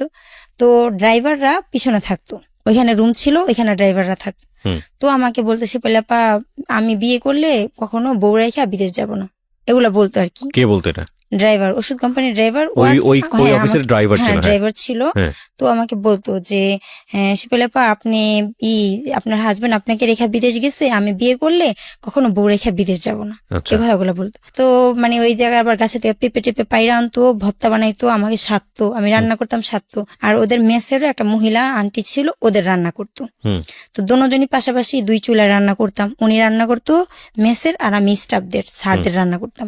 ও আর কি আমার সাথে দুষ্টামি করতো, এটা বলতো কি আমার জন্য একটা মেয়ে দেখেন না শিপেলাপা, একটা মেয়ে দেখেন না, একটু কথা বলবো, একটু দুষ্টামি করবো, প্রেম করবো, এগুলো বলতো। তখন আমি বলতাম যে এই বারবার এগুলা বলেন, আপনার কেমন মেয়ে দরকার? আমি এবার দুষ্টামি করে, আমি ফ্রি ছিলাম, বলতাম দুষ্টামি করতে করতে। কাজের ক্ষেত্রে অনেকে অনেক কথা বলতেই পারে, তো বলতাম। তো আমি বলতাম কেমন মেয়ে দরকার আপনার? পরে বলে আপনার মতন হইলে চলবে, আমাকে আবার বলতো। তো আমি বললাম তাহলে আপনি আমার নাম্বারটাই নেন। আমি এবার এই কথা বলছি, আমার নাম্বারই নেন। পরে উনি কি করে, আমার মোবাইলটা নিয়ে ওনার নাম্বার উঠায়া ওনার মোবাইলে ফোন দেয়। তখন আপনার হাজবেন্ড কি দেশে না দেশের বাইরে? বাইরে, তখন মালয়েশিয়া। দুবাই থেকে তো আইসা থাকলো 2 বছর, তখন আপনার হাজবেন্ড আবার চলে গেল। হ্যাঁ, মালয়েশিয়া চলে গেল। পরে ও আমাকে বলে যে আমাকে ফোন দিয়ে বারবার ও ফোন দিয়ে ও কথা বলে। আপনার কি ওই সময় ওই ছেলেটাকে ভালো লাগতো নাকি এমনিতেই? মানে ভালো লাগতো, মানে স্মার্ট ছিল, মানে একটা মেয়ে যেরকম একটা ছেলে বা যেরকম একটা মানুষকে সবসময় মানে আর কি পছন্দ করে, ওর মধ্যে সেরকম সবকিছুই ছিল। সে কারণে আপনি ওকে ইচ্ছা করে নাম্বারটা দিয়েছেন? ইচ্ছা করে না, এটা দুষ্টামির মধ্যেই দেওয়া হয়েছে। কিন্তু যে ওর সাথে রিলেশন করবো বা কোনো কিছু, এগুলা তখন মাথার ভিতরে আনিও নাই, এগুলা ভাইবাও দিইনি। ঠিক আছে, দুষ্টামির মধ্যে দিয়ে দিছি নাম্বার, ও ফোন দিত তো দুষ্টামি করতাম। তো মানে কিছুদিন কথা বলার সাথে সাথে, মানে 10-12 দিনেও যায়নি, কথা বলতে না বলতে আমার হাজবেন্ডের কানে চলে গেল। চলে যাওয়ার পর আমাকে জিজ্ঞাসা করার পর তো আমাকে ও জিজ্ঞাসা করলো, আমি ওর কাছে স্বীকার যাই, হ্যাঁ কথা বলি। তারপরে মানে এর মধ্যে আমি আবার একটু অসুস্থ হয়ে যাই, সন্দেহ করার পর আমার দুলাভাইকে বলে যে ও হয়তো মানে অ্যাবর্শন করাইছে, এই কারণে হয়তো ওর এরকম হয়েছে, কিন্তু এমন কোনো কিছুই না। ও আর কি আমাকে দেখতাম 35টা কল, 36টা কল, 40টা কল ও আমাকে কল দিত। মোবাইল পকেটে রাখা থাকতো, ইউনিফর্ম পরা থাকতাম তো পকেটে রাখা থাকতো, তো সাইলেন্ট করে দিতাম। উপরে যখন যাইতাম তখন দেখতাম অনেক কল, ছাদে দাঁড়ায় ঘুরতাম আর কথা বলতাম ওর সাথে। ভালো লাগাটা শুরু হলো, তখন ও আমাকে বলল যে আমার হাজবেন্ড কিন্তু, আমার তো ওই শারীরিক সমস্যা হইতেই ছিল। তারপর আমি ডাক্তার দেখানোর পর ডাক্তার আমাকে আল্ট্রাসাউন্ড দেয় এবং ইসিজি দেয়। বুকে আমি চিল্লায় কথা বলতে পারি না, বুকের সমস্যা হয়, ব্যথা করে। ইসিজি দেয়, রক্ত পরীক্ষা, প্রস্রাব পরীক্ষা এগুলো দেয়। ঠিক আছে, এখন আমি বলি যে টাকা তো নাই, পরে পরীক্ষা করব। আমি আমার হাজবেন্ডকে বলি যে পরে পরীক্ষা করব। ওর মানে মনের ভিতরে সন্দেহ যে আমি অবশ্যই মনে অ্যাবর্শন করাইছি, যার কারণে আমার এরকম সমস্যা হইতেছে, আর পরীক্ষা করাইলে সেটা ধরা পড়বে। ওর ভিতরে সেই জিনিসটা চলতেছিল। মানে আপনার হাজবেন্ড বারবার বলছিল যে তুমি পরীক্ষা করো। আমি বলছি টাকা তো নাই, সামনের মাসে তুমি দিলে তখন পরীক্ষা করাবো। আমি তো ওষুধ আনছি, ওষুধ খাইতেছি, আমার সমস্যাটা একটু সমাধান হইতেছে। পরে ও বলে না, পরীক্ষা করাইতে হইব। আর মানে আর কি পরীক্ষা করাইতে, রিপোর্ট যখন নিয়ে যাই পরীক্ষা করে, আমি ওর মার কাছ থেকে টাকা নেই, ও টাকা দিতে পারে না, ওর মার কাছ থেকে মানে আমার শাশুড়ির কাছ থেকে টাকা নিয়ে পরে আমার পরীক্ষাগুলো করানোর পর যখন আমি রিপোর্ট দেখাইতে যাই, তখন বলে ওর বোনকে নিয়ে যেতে, মানে আর কি শুনতে পারবে যে আমি এমন কিছু করছি কিনা। কিন্তু আমি তো জানি আমি এমন কিছু করিনি, কিন্তু তার সাথে আমার খুবই মানে আর কি মানে তার খুবই ভালো লাগতো। আর যখন আমার তখন পর্যন্ত কি আপনাদের সঙ্গে এমন কোন সম্পর্ক গড়ে উঠেছে? না, এমন কিছু হয়নি। এমন কোন সম্পর্ক বলতে আমি বলতে চাচ্ছি যে মনের আদান প্রদান বলতে যেটা বোঝায় আর কি। হ্যাঁ, মনের আদান প্রদান, ভালোবাসা, আমি ভালোবাসি তাকে, সেটা হয়েছে। হ্যাঁ, সেটা হয়েছে। ও আপনাকে ভালোবাসতো? হ্যাঁ, ও ভালোবাসতো। মানে একই অফিসে আপনারা দুজন কাজ করতেন এবং আপনাদের মধ্যে ধরনের একটা সম্পর্ক। ভালোবাসা। ওকে, তারপর ও আমাকে বললো, তো আমার ছেলে আবার প্লেতে, যখন প্লেতে পড়ে তখন আমার ছেলের আবার এর মধ্যে আবার রেজাল্ট বের হলো, আমার ছেলে A+ পাইছে। আচ্ছা, তো তা আমি ডক্টরের রিপোর্টের জায়গা থেকে যাই আবার। হ্যাঁ, তারপরে সেই রিপোর্ট গুলা নিয়ে গেলাম, নিয়ে যাওয়ার পর বললো যে না সবকিছু ঠিক আছে, এমনিতেই সমস্যাটা হয়েছে আর কি, ডাক্তারে তো বললো। বোনকে নিয়ে গিয়েছিলেন? ওর বোন আর কি যাইতে পারেনি। আচ্ছা, ওর বোন যাইতে পারেনি, তা আমি আমার একটা বান্ধবীকে নিয়ে যাই। তো তারপরে রিপোর্ট জানার পর আপনার হাজবেন্ড কি বললো? ডাক্তার সাথে কথা বলাই দিই ওকে। কথা বলার পর কথা বলার পরে জানতে পারে যে না এমন কোনো কিছু নেই, কিন্তু আমার বুকে একটু সমস্যা আছে, আস্তে কথা বলতে বলছে। বেশি উত্তেজিত হইতে না করছে, আস্তে কথা বলতে বলছে। কারণ জোরে কথা বললে আমার শরীর হাত পা কাঁপে, বুকে ব্যথা করে, শ্বাস টান দিতে পারি না, যার জন্য এতটুকু সমস্যা ধরা পড়ছে, আর কোনো সমস্যা ধরা পড়েনি। তারপর থেকে আমার সেটা ঠিক হয়ে গেছে। ঠিক হয়ে যাওয়ার পরে কিন্তু ও জানতেছে যে ওর সাথে আমি কথা বলি, এটা ও জানতেছে। তো আমার ছেলে পরীক্ষায় ভালো রেজাল্ট করে, তখন আমি বলি আমার ছেলে না অনেক ভালো রেজাল্ট করছে, A+ পাইছে, তো ম্যাডামদেরকে মিষ্টি খাওয়াইছে। পরে ও আমাকে বলে আমাকে মিষ্টি খাওয়াইবা না? আমি বললাম হ্যাঁ খাওয়াবো। আমাকে বলে আমাকে মিষ্টি খাওয়াবো না? আমি বললাম খাওয়াবো। তো বলতেছে আচ্ছা ঠিক আছে, কবে খাওয়াবা? আমি কি যখন বলবা তখনই খাওয়াবো। আমি আবার বলি যখন বলবা তখনই খাওয়াবো। তখন বলতেছে যে কোথায় খাওয়াবা? আমি কি যদি বাসায় আসো তাহলে বাসায় আসলে বাসায় এসে খাবা, আর যদি বলো যে দোকানে খাবা তাহলে দোকান থেকে খাওয়াবো। আমি আবার এই কথা বলছি, কিন্তু ও কোন মাইন্ডে কোন মিষ্টির কথা বলতেছে সেটা আমি কিন্তু বুঝিনি, সেটা আমি পরে বুঝছি। তো আমাকে বারবার খালি মিষ্টি মিষ্টি মিষ্টি খাওয়াইলা না, মিষ্টি খাওয়াইলা না, মিষ্টি খাওয়াইতে কি দোকানে যাইতে হয়? আমাকে এগুলো বল। তখন আমি না মানে ক্যাচ করলাম যে ও অন্য কিছুর কথা বলতেছে। ফার্স্ট ওর সাথে আমি বিমান বাহিনী জাদুঘরে যাই, ঠিক আছে? ও আমাকে বলে এক রিক্সায় উঠবো না, এক রিক্সায় আমি কখনো মেয়েদের সাথে উঠি নাই, এগুলো আর কি মানে কি দেখাইতেছে ও খুবই ভালো একজন।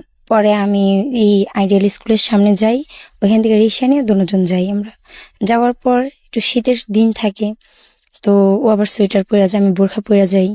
যাওয়ার পর আসি যখন, তখন আমাকে বলে আমাকে আবার সেন্টার ফুড দেয় খাওয়ার জন্য।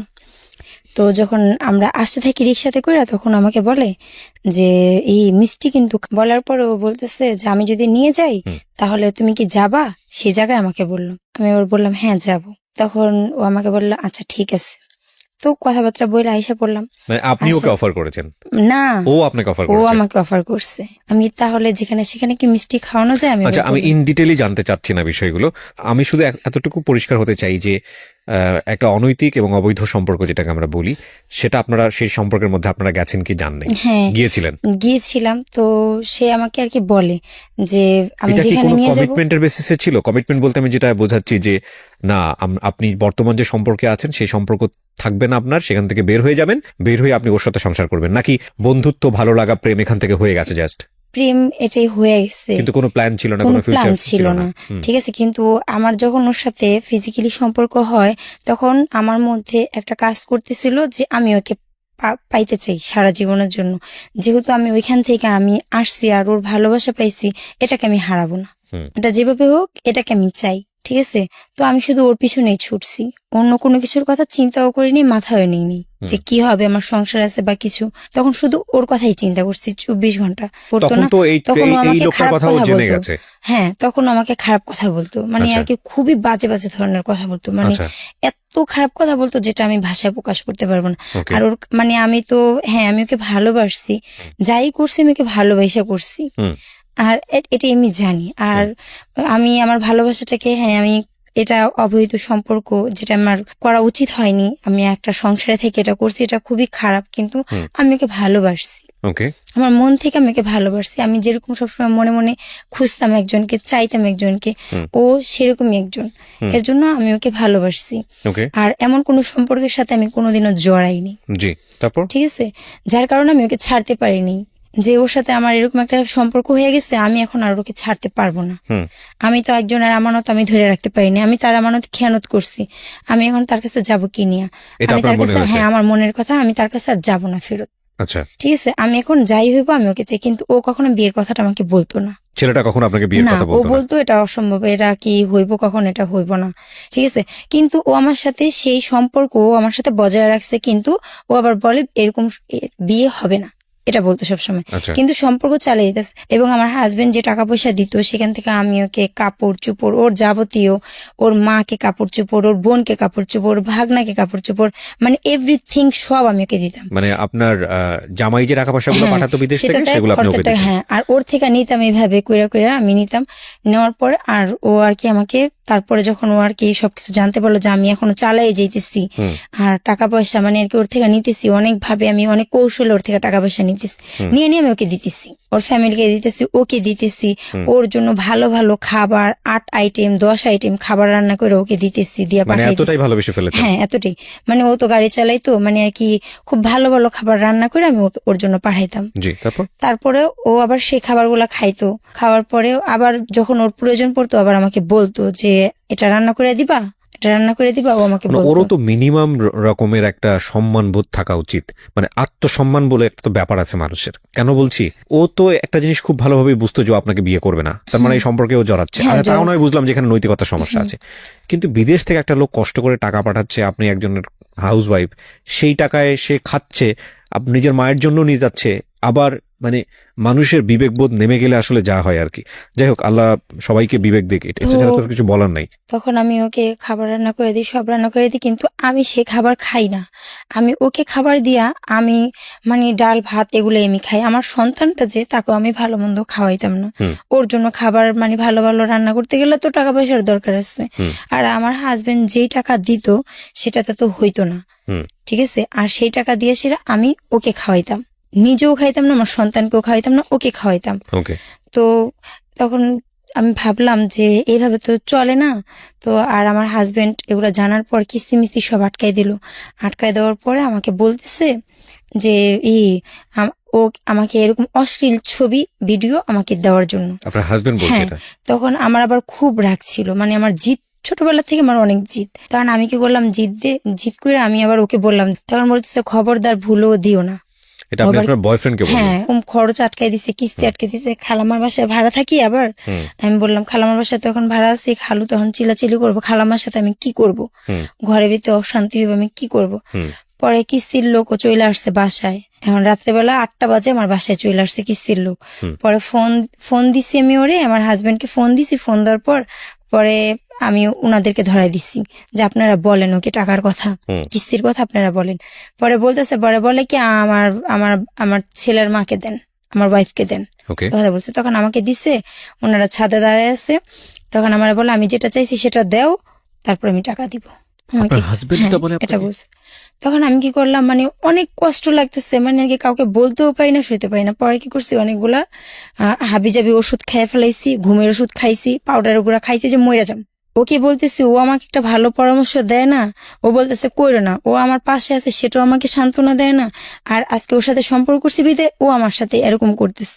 তখন আমি এমন ইয়ারফোনতে পড়ছি, তখন আমি শুধু খাইন্দা পরে হুল পাউডার গুঁড়া খাই ফেলাইছি। আমি আপনাকে একটা প্রশ্ন করি, আপনি একটু ঠান্ডা মাথায় চিন্তা করে উত্তরটা দেবেন। যেই মানুষের মধ্যে এত চমৎকার একটা নৈতিকতা আছে আপনার মধ্যে, যে হাজবেন্ড যেটা চাচ্ছে সেটা করাটা অন্যায়, সেটা করা উচিত না, দরকার হলে আমি মরে যাবো তাও আমি এই কাজটা করবো না, যেই মানুষের মধ্যে এত সুন্দর একটা নৈতিকতা আছে, সেই একই মানুষ কি করে হাজবেন্ডের বাইরে অন্য একটা ছেলের সঙ্গে এইরকম একটা অনৈতিক সম্পর্কে জড়ালো? সেটাই তো আমি নিজেও বুঝতে পারিনি, কিন্তু আমি তাকে ভালোবাসছি। ভালোবাসা ব্যাপারটার উপরে না আমরা দুনিয়ার সমস্ত অন্যায় আবদার আনএথিক্যাল বিষয়গুলো চাপাই দিই। এটা আসলে লাভ না, এটা লাস্ট এবং লাভের মধ্যে পার্থক্য অনেকখানি। আমি জানি না, মানে আপনাকে আমি কি বলবো, কারণ আপনার অল্প বয়স ছিল সেই সময়টাতে। মানুষের ভুল প্রত্যেকের জীবনেই কম বেশি আছে, কিন্তু ওই যে আমরা যেন কখনোই একটা ঘটনার প্রেক্ষাপটে পুরো মানুষের জীবনটাকে মানে কলাপস করে না ফেলি। দেখেন, এটা খুব ইন্টারেস্টিং একটা বিষয় যে হাজবেন্ডের কাছে সে ছবিগুলো বা এইরকম কাজে সে জড়িত হচ্ছে না, তার মানে একটা বিষয় যে না, এটা করা অন্যায়। আবার এই মানুষটাই একটা বিবাহী বহির্ভূত অন্যরকম একটা অনৈতিক সম্পর্ক, যেটা সামাজিকভাবে স্বীকৃত না, ধর্মীয়ভাবে তো প্রশ্নই ওঠে না, এরকম একটা সম্পর্কের মধ্যে জড়াচ্ছে। চিন্তা করার মতো বিষয়গুলো কিন্তু কেন হয় আসলে। যাই হোক, তারপরে আমি ওকে বললাম, মানে সুইসাইড করার প্ল্যান করছিল। তারপর এখন আমার মারা আসার পরে আমার হাজবেন্ড আমাকে হাসপাতালে নেয় না। হাজবেন্ড তো দেশের বাইরে, মানে কি ও তো লোক দিয়ে নেওয়া হবে না, আমার টাকা তো না দিলে তো আমার চিকিৎসা তো হবে না। তো আমার অবস্থা অনেক খারাপ হয়ে যায়। খারাপ হওয়ার পর আজমল হাসপাতালে আমাকে পরের দিনকে ভর্তি করা হয়। আমার অবস্থা খুবই খারাপ হয়, পুরাটা ওয়াশ করা হয় আমাকে। ওয়াশ করানোর পরে তখন আমার হাজবেন্ডকে আমাকে ফোন দেওয়ার পরে বলে টেনশন করো না, তুমি সুস্থ হওয়া, মানে আমাকে সান্ত্বনা দেয়। সান্ত্বনা দেওয়ার পরে কিন্তু ওর টাকা পয়সা কিন্তু কিস্তির টাকা পয়সা কিছু দেয় না পরের দিন আমি আসার পরে ওর বন্ধুকে বাসায় পাঠায় ভিডিও করবা। তো আমার খুবই কষ্ট লাগে। তখন আমি ওকে বলি যে দেখো আমার শরীর তো ভালো না, আমার শরীরও খারাপ, মানে আমার বলতে শারীরিক চাচ্ছি যে সমস্যা আছে, তুমি যদি এই কাজটা না করো তাহলে আমি পয়সা পাঠাবো না বাড়িতে। পাঠাবো না। তখন আমার অনেক কষ্ট লাগে। তখন ও যখন আমাকে আচ্ছা, ততদিনে কি আপনার হাজবেন্ড জেনে ফেলেছে যে আপনার সঙ্গে এরকম একটা সম্পর্ক চলতেছে বাংলাদেশে? ও সব জানছে। তার মানে এমনও তো হতে পারে যে এই ভিডিওটা চাচ্ছে সে আপনাকে ব্ল্যাকমেইল করার জন্য বা কোনো কিছু করার জন্য, হতে পারে মেবি। সেটাই হইতে পারে। হ্যাঁ, ঠিক আছে, তারপরে আমি ওকে ওর বন্ধুর থেকে ফোন নিয়ে আমার খালা টয়লেটে থেকে যখন আমি যাই তখন আমার খালা অনেক কান্দে। আমি কি খালা আমার ফোনটা আপনি ধরেন, ওনার হাতে ফোন দিয়ে আমার খালামা অজোরে কাঁদতে থাকে। তখন আমার শুধু এতটুকু লাগছে যে আমি খারাপ করছি, আমি জানি আমি খারাপ করছি, কিন্তু তুমি তো আমার স্বামী না, তুমি আরেকজনের মোবাইলে আমার এমন ছবি কিভাবে চাও? তোমার চাইতে কি একবারও ভাবো না যে সেই ছবিটা যদি তোমার বন্ধু দেখে তুমি তো চাইতেছো? তখন আমার অনেক কষ্ট লাগে। তখন আমি ওকে বলি, ও মানেই না। পরে আমি ভিডিওটা দেওয়ার পর আমার মন চাইছিল আমার পুরো শরীর আমি কাইটা ফেলাই, না রাখি আর কিছু। তখন আমি কি করছি, বিলেট নিয়ে আমার হাতের ভিতরে এমন পুচাইছি, খালি কাটছি। আমার খালামা দেখা ধরছে আমারে, হাত কাইটা ফেলানোর পর আমার মন চাইছিল আমি আমার পুরো শরীরে কাইটা ফেলাই। কেননা ও এরকম একটা জিনিস আমার স্বামী হয়ে চাইছে, আমার মানে আর কি আর সহ্য করতে আমি পারতেছিলাম না, যার কারণে আমি এটা করছি। উন্না দিয়ে আমার হাত পেঁচে মার বাসায় যে আমি কাঁদি আর মারে বলি মা, বলে আমার মাকে বলি, মারা সবাই অনেক রাগ হয়। পরে ব্যান্ডেজ কিন্তু করি নেই, রক্ত পড়তেছে আমার হাত থেকে। পরে সেই ব্যান্ডেজ করে দুপুরবেলা কাটি, আমি সকালবেলা কাটি, সেই ব্যান্ডেজ করে আমি রাত্রেবেলা যাই। 2টা শিলি পরে আরো শিলি দিতে চাই, আমি বলে আর শিলি দেওয়া লাগবে না, আপনি ব্যান্ডেজ করে দেন শুধু। কিন্তু দাগগুলো রয়ে গেছে, এই দাগগুলো আমি আর সারা জীবন কখনো মিটাইতে পারবো না। আজকে ও এরকম করছে সেটা তো চিহ্ন রয়ে গেছে। এই দাগগুলোর দিকে যখনই তাকাই তখনই ওর ওই কথাটা মনে পড়ে যে আমার সাথে এই জিনিসটা করছে। কত সালের ঘটনা এটা? এটা 2016 সালের ঘটনা। 2016 সাল, ওকে। তারপর তখন আমি অনেক কাঁদার পরে ও এরপরে তো তারপর ওর সাথে সংসার তো আমার ছিলই। তারপরের থেকে মানে ওই যে সাহস পেয়ে গেলো, কেউ কোনো প্রতিবাদ করলো না, আর আমিও নিরুপায় ছিলাম। ঠিক আছে, ও আমাকে নিবে না, কিন্তু ও আমার সাথে সম্পর্ক রেখে গেল। রেখে যাওয়ার পরে আর আমি সবচেয়ে বড় কথা, আমি ওকে আমার মন থেকে ভালোবাসা ফেলাইছিলাম। এটা ছিল আমার সবচেয়ে বড় দুর্বলতা, যেটাকে ও ব্যবহার করে আমাকে এই পর্যায়ে আজকে আনছে। খরচের টাকা প্রত্যেক মাসে যখন দিত তখনই আমার একটা করে ভিডিও চাইতো। আমার বড় আপা আবার বাহিরে ছিল, জর্ডানে ছিল। তো বড় আপা আবার একটা মোবাইল পাঠাইলো, আমার বলে ওই মোবাইলে মানে আমি তো মোবাইল চালাইতে পারি না, তো আমাকে বলতো দেখো আমার এটার মধ্যে চাপ দিলে দেখবে সাইডে একটা সবুজ আছে গোল চিহ্ন, সেখানে চাপ দিলে ওইটা ঘুরবে আর ভিডিও হবে, তখন তুমি আমাকে ভিডিও করে ছাড়বা। মানে ওই ভিডিওটা যতক্ষণ ঘুরবে আমি আমার ভিডিওটা দেখাবো, দেখানোর পর গোল হয়ে ঘুরার পর ওর কাছে চলে যাবে ভিডিওটা। ঠিক আছে, ও আর কি আমাকে বলতো ফোনে, বলার পর আমি আবার ওইভাবেই করতাম। তো প্রত্যেক মাসে ও টাকা দিত আর এভাবে আমার থেকে ভিডিও নিত। মানে বিষয়টা এরকম ছিল যে তুমি ভিডিওগুলো যদি না দাও তাহলে টাকা পাবে না। মানে টাকা মানে ও ভিডিও দিলে ও টাকা দিত। ঠিক আছে, তখন ভিডিও দিতাম আর খুব কাঁদতাম। কেন কাঁদতাম? যে আমি চাইতাম না আমার শরীরটা ও আর দেখুক, আমার কোনো কিছু আর দেখুক, কেননা আমি এখন অন্য কাউকে ভালোবাসি। আমার এখন ওর সাথে ওগুলো আমার মানে সহ্য হইতো না, খুবই খারাপ লাগতো। তো এটা আমি ওকে বুঝাই পারতাম না। ঠিক আছে, আমি শুধু বলতাম আমি চাই না আমাকে আর কেউ দেখুক। আমার মনের ভিতরে আমার ভালোবাসার প্রতি এতটুকু বিশ্বাস ছিল, আমার কষ্টগুলা কোনো একদিন ও দূর করবে, এটা আমার বিশ্বাস ছিল। যে আমার ভালোবাসা দেখা ও একদিন হয়তো সবকিছু ফালায় আমাকে ভালোবাসবে, বা আমাকে তো ভালোবাসে, ও বলছে, ও আমাকে বলতো ভালো না বাসলে এতদিন পর্যন্ত সব যাই না, আমি তোর কাছে পড়ে থাকতাম না, এগুলো বলতো আমাকে। তো লুকায় আসতো, ওর সাথে দেখা সাক্ষাৎ আমার বাসায় ও করতো। তারপরে আমি বলি যে এইভাবে তো হয় না, ও তো আমার মূল্যায়নটাও বুঝতেছেই না। আমি বাইরে চলে যাই, যখন আমি দূরে যাব তখন হয়তো আমার ভালোবাসাটা বুঝবে। তারপরে আমি বাইরে গেলাম, বাইরে বলতে মানে দেশের বাইরে চলে গেলাম। তখন আপনার হাজবেন্ড হচ্ছে কোন দেশে? ওকে ডিভোর্স দিই। হাজবেন্ডকে তখন ডিভোর্স দিই? দেশে থাকা অবস্থায় আমি ওকে ডিভোর্স দিই, আমি চলে গেলাম বাইরে। ডিভোর্সটা আপনি যদি আপনার লাইফে এই ছেলেটা না আসতো তাহলে কি ডিভোর্স দিতেন? না। তাহলে ডিভোর্স দিতেন না? কেন দিতেন না? দিতাম না। এই প্রশ্নের উত্তরটা উনি অনেক আগেই দিয়ে দিয়েছেন, যারা অনুষ্ঠানটা শুনছেন তাদেরকে বলি।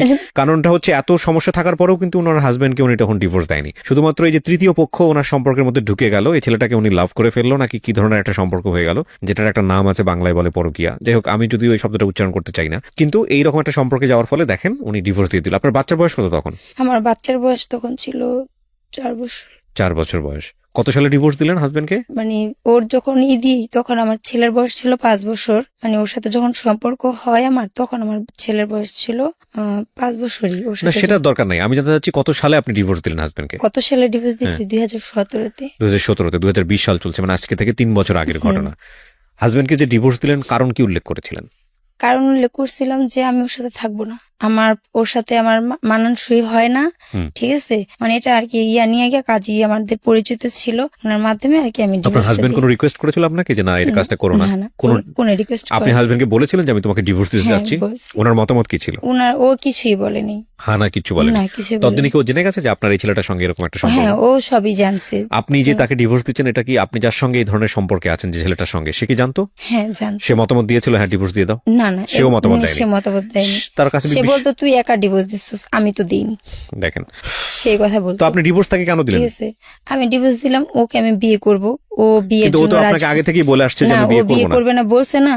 তো আমার কথা হলো গিয়া যে আমি এখন যদি ওর আমার প্রতি যে টানটা ছিল, যে ভালোবাসাটা ছিল, আমার বিশ্বাস ছিল ও আমাকে বিয়ে করবে। ডিভোর্স দিলে বিয়ে করবে? হ্যাঁ, বিয়ে করবে। তো আমার একটা সম্পর্কের থেকে আমি একটা সম্পর্কে থাইকে আরেকটা সম্পর্কে জড়াইছি, এখন সেই সম্পর্কটা আমি ক্লিয়ার না করে তোর কাছে আমি যাইতে পারবো না। এই জন্য আপনার মনে হয়েছে আমি ডিভোর্সটা দিয়ে দিই? তো আমি ওকে ডিভোর্স দিয়ে দিই। আর ও আমাকে মানে আমার একটা জিদ ছিল যে তুমি আমার স্বামী, আমি বলছি আমার যা আছে সব তো তোমারই, তাহলে তুমি কেন আমার সাথে এরকম ভিডিও নিতেছো, তুমি বাংলাদেশে আসো, সব তোমার। আমি এগুলা বলতাম, কিন্তু ও মানতে রাজি ছিল না। তখন মনের ভিতরে একটা জিদ কাজ করলো যে দরকার নেই, আমি প্রয়োজনে আমি একা থাকবো, তারপরও তোমার ভাত আমি খাবো না, ঠিক আছে, আমি তোমার সাথে সংসারও করব না। এই কারণে আমি সব জিনিসপত্র, আমার সাজানো গোছানো সব সংসার, আমি সব তছনছ করে আমি চলে গেলাম। ডিভোর্স দিলেন? ডিভোর্স দিলাম, আমি চলে গেলাম বাইরে। বাইরে যাওয়ার পরে কিছুদিন মানে আর কি। ছেলে কোথায় তখন? ছেলে আমার মার কাছে। মার কাছে রেখে আপনি চলে গেলেন কোন দেশে? জর্ডান চলে গেলাম। জর্ডানে গিয়ে আপনি কি কাজ করা শুরু করলেন? গার্মেন্টসে কাজ করলেন। তারপর তো ও যাওয়ার পর ভাবছি ওর সাথে মনে হয় সম্পর্কটা থাকবে বা থাকবে না, এটা আর কি ভাবতাম। তো দেখলাম সম্পর্ক তো আরো বেশি গভীর হয়ে গেল। বাচ্চাকে নিয়ে আপনার হাজবেন্ডের ডিসিশন কি ছিল যে বাচ্চা আমার কাছে থাকবে বা এরকম? বলছে বাচ্চা এখন তোমার কাছে থাকুক, কিন্তু যখন আমি আসবো তখন আমার ছেলে আমি নিয়ে আসবো। আচ্ছা, তো আপনি রাজি ছিলেন? তা আমি বলছি যদি আমার ছেলে তোমার কাছে যাইতে চায়, কোর্টে যদি তুমি যাও, যদি আমার ছেলে যাইতে চায় তাহলে তুমি নিয়ে যাবে, সমস্যা নেই, কিন্তু আমার ছেলে তো যাবে না। আচ্ছা, যাই হোক। তারপর পরে আমি চলে গেলাম। চলে যাওয়ার পরে ও আর কি করলো, ওর সাথে সম্পর্কটা আরো বেশি গভীর হলো। তখন আমাকে বলল যে আচ্ছা ঠিক আছে, আমার মার সাথে কথা বলি। ওর মার সাথে আমাকে কথা বলাইলো, ওর মাকে আমাদের সম্পর্কটা জানাইলো। কিন্তু আমি কখনো কল্পনাও করিনি যে করবে, কিন্তু একটা মনের মধ্যে একটা বিশ্বাসও ছিল যে হ্যাঁ, আমার ভালোবাসা যদি সত্যি হয় ও আমাকে নিবে। কথা বলানোর পরে তো আমি আর কি কয়েকদিন যাওয়ার পর ওর মা আর কি জিজ্ঞাসা করলো মেয়ের কি বিয়েটি হয়েছিল নাকি, এগুলা জিজ্ঞাসা করলো কি ওর মুখ থেকে, যেটা আমার শোনা। তখন ও আবার বললো যে হ্যাঁ বিয়ে হয়েছিল, কিন্তু এখন সম্পর্ক নেই। ও আর কি ওর মাকে আর কি বললো। পরে বললো যে আবার কয়দিন পরে বললো বাচ্চা কাচ্চা কিছু আছে নাকি, বিয়ে তো হয়েছে ঠিক আছে, কিন্তু বাচ্চা কাচ্চা কিছু আছে। তখন বলছে একটা বাচ্চা আছে, কিন্তু বাচ্চা ওর কাছে না, ছোট, দাদিরা নিয়ে গেছে, এই কথা বলছে, ওর কাছে নাই। তো ওর মাকে আমি আবার মানে আর কি, ও কিন্তু একটুখানি আগে বলছে, বলার পর তখন আমি বললাম যে আমি আমার কথা আমি আমার ভাবে আমি বলবো। পরে বলতেছে না, আমার থেকে না জিজ্ঞাসা করে কিছু বলবা না, ঠিক আছে। তো ওর সাথে আমি রাগারাগি করে আমি কি করছি, অফিস ছুটি হওয়ার পর, আমি তখন জর্ডানে থাকি, অফিস ছুটি হওয়ার পর আমি ওর মাকে বলি, একটা মানুষ একটা সম্পর্কে যখন আবদ্ধ হয় তখন সে চেষ্টা করে সেই সম্পর্কটা ধরে রাখার জন্য। আমি অনেক চেষ্টা করছিলাম, কিন্তু আমি পারিনি। আমি একটা অজুহাত দেখাইলাম যে যেটা করছে, আমি বলছি আমি অনেক কষ্টে ছিলাম, অনেক সমস্যা ছিল, যার কারণে আমি ওকে ছাইড়া দিব সারে। কিন্তু মেন সত্যটা তো ও জানতো, ঠিক আছে, ওর মা না জানতো কিন্তু ও তো জানতো। তা আমি ওকে বলার পরে ওর মাকে বলি আমার একটা ছেলে আছে, ছেলেটা ওর দাদিদের কাছে থাকে, আমার কাছে নাই, এই কথা আর কি বলি। কিন্তু অলরেডি ছেলে আমার কাছে, কারণ আমি যদি ওদের বাড়িতে যাই ছেলে তো যাবে না, আমি একাই যাব, এই কারণে ছেলে কোথায় থাকলো সেটা কোনো ফ্যাক্ট না, এর জন্য আমি বলছি কথা। তখন ও আমাকে বললো তুই আমার সাথে কথা না বললা তুই জজের কাছে বিচার চাইতে গেছো, জজ এখন যা রায় দিবে তাই হবে। তারপর ওর মা আমার সাথে প্রতিদিন কথা বলতো, আমি যদি একদিন ফোন না দিতাম ওকে বলতো সে পাতো আজকে ফোন দিল না, ঠিক আছে। তো এইভাবে 1 বছর যায়। এই 1 বছরে আমি যা টাকা পাঠাই সব ওর কাছে, ঠিক আছে। আমার ছেলের জন্য আমি মাসে 3000 টাকা করে দিতাম আমার মার কাছে খরচের টাকা। ও এর মধ্যে আবার 1 বছরের মধ্যে আমরা যেহেতু একজন মুসলিম, ঠিক আছে, আমি আগেও বলছি এখনো বলতেছি, যে আল্লাহ সৃষ্টি করছে তাকে আমরা সবাই মানি যে সে আছে, হয়তো তাকে দেখি না কিন্তু জানি, ইভালুয়েট করেন না। হ্যাঁ, কি ঠিক করেছে? আছে। তারপরে সে আমাকে বলে মানে আর কি ফোনের মধ্যে সে আমাকে বলে যে আমি তোমাকে বিয়ে করব। তো আমাকে বলে যে আমি আল্লাহকে সাক্ষী রেখে, নবীকে সাক্ষী রেখা, 30 পারা কোরআনকে সাক্ষী রেখা তোমার মানে এই নাসির সাহেবের তৃতীয় কন্যা মোসাম্মদ শেফালি আক্তারকে আমি আমার স্ত্রী হিসেবে গ্রহণ করলাম। 2 লাখ এত টাকা দেনমোহর ধার্য নিজে করে, নিজেই? হ্যাঁ নিজে নিজেই আচ্ছা। ফোনে। তা আমার বললো আমি আমার স্ত্রী হিসেবে গ্রহণ করলাম, কবুল 3 বার বইলা ও কবুল বলে, ঠিক আছে। তা আমাকে বলে তুমি বলো, আমাকে বলো তুমি বলো। তা আমি এবার হাসতেছি, তা আমি বললাম যে হ্যাঁ, তখন আমি আবার বললাম। তো সেম কাহিনী ও 2 বার করে আমার সাথে। এটা তো প্রথমত এটা তো আমাদের ধর্মীয় মতে এটা তো বিয়ের বিধান না, ঠিক আছে, কিন্তু আমি সেটাকে, আমরা তো আল্লাহকে দেখি নেই, কিন্তু আমরা যে আল্লাহর কসম খাই একটা কথা বলি, কিন্তু আমরা কিন্তু সেটাকে যারা মানে তারা মানে, যারা মানে না তারা মানে না, কিন্তু আমি সেটাকে মানছি, আমি সেটাকে মনে প্রাণে মানছি এবং আমি তাকে আমার স্বামী বইলা জানি, ঠিক আছে। এবং সে 30 পারা কোরআনকে ছুঁয়া হাতে নিয়ে সে বলছে যে সে কখনো আমাকে ছাড়বে না, সে আমাকে 30 পারা ভালোবাসে। কোরআন ছুঁয়ে কোনো ধরনের শপথ কাটার কোনো নিয়ম নাই। এটা আপনারা শুধু না, এটা বাংলাদেশের অধিকাংশ মানুষ এটা মনে করে। কোরআন ছুঁয়ে শপথ করার কোনো নিয়ম নাই। এটা আমি ধর্মীয় ব্যাপারে যে খুব ভালো জানি তা না, বাট যতটুকু জানি তাতে আমার জ্ঞান যদি বলে, যেটা বলে যে না এরকম কোনো বিধান আমি কখনো কোথাও পড়িনি, পাইনি। যতটুকু জানি কসম কাটা যাবে শুধুমাত্র একমাত্র আল্লাহর নামে, যেটাকে বলা হয় আল্লাহি। সো আল্লাহর নাম ছাড়া কোনোভাবেই কারো কোনো বিষয়ে কোনো জিনিস নিয়ে কসম কাটার কোনো নিয়ম নাই। এবং কথায় কথায় দেখবেন যে আমাদের গ্রাম অঞ্চলে এটা হয়, বিভিন্ন সময় হয়, কোরআন শরীফ হাতে নিয়ে বলো, কোরআন শরীফ হাতে শপথ করা, এটার কোনো নিয়ম নাই, এটা করলে গুনাহ হবে। যাই হোক, আপনারা এটা করেছেন, তারপর? হ্যাঁ, এটা করছে ও 2 বার করে আল্লাহকে সাক্ষী রেখা এইভাবে আমাকে বিয়ে করে। তো আমি সেটাকে আমার বিয়ে বলে আমি মানি। এবং যখন আমি বাংলাদেশে আসি, আসার পর আমার মা বাবাকে সবাইকে জানাই যে আমরা বিয়ে করছি, আর ওর ফ্যামিলি বলছে আইসা আমাকে কাবিন করে নিয়ে যাবে।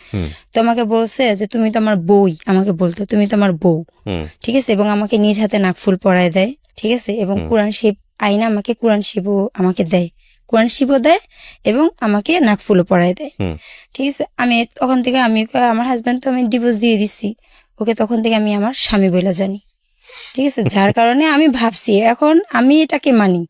হয়তো আমার রেজিস্ট্রি হয় নাই, রেজিস্ট্রি যদি হইতো, যে সে যা করছে যা বলছে সেগুলো হয়তো আমি আমার বুঝাইতে পারতেছি না, ঠিক আছে, বুঝাই ঠিক আছে। বলতে আপনারা পারতেছি এটা না। করার পরে কি করলেন? তখন আমার মাকে আমি বলি যে মা আমরা বিয়ে করছি, আমি আমার মাকে বলি। তো ওকেও বলি যে মাকে এই কথা বলছি। তখন ও আমার কথায় ও সায় দেয়, ঠিক আছে। ও কিন্তু অমত হয় না, কেননা ও আমাকে বিয়ে করবে, ঠিক আছে, ও আমাকে নিবে, ওর ফ্যামিলি আমাকে নিবে, যার কারণে ও সেটাতে ইয়া থাকে। তখন আমরা ওইখানে আমার ছোট বোনের তো বিয়ে হয়ে যায়, ছোট বোনের হাজবেন্ড আর আমরা একসাথে ভাড়া নিই, একটা ফ্ল্যাট ভাড়া নিই। তখন আমরা সেখানে সংসার করি, আমার ছেলেও থাকে। সংসার করি।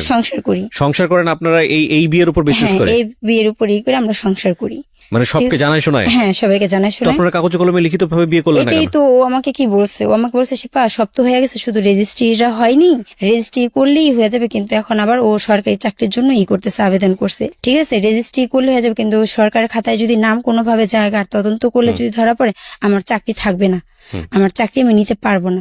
তো তুমি শুধু অপেক্ষা করো কিছুদিন, আমরা এই রেজিস্ট্রিটা করে ফেলাবো, সমস্যা নেই। তা আমি ওর কথায় মানে ওর ইয়াতে এতই অন্ধ যে আমি ওর কথাই বিশ্বাস করছি যে সমস্যা নেই, যেহেতু সংসার করছি আর এত দূর আসছে, ওর বাসার সবাই আমার ব্যাপারে জানে। তারপরে ও আবার ওর বাড়িতে আমাকে পাঠাইছে, ও নিজে টিকিট কাইটা আমাকে একাই ওর বাড়িতে পাঠায়।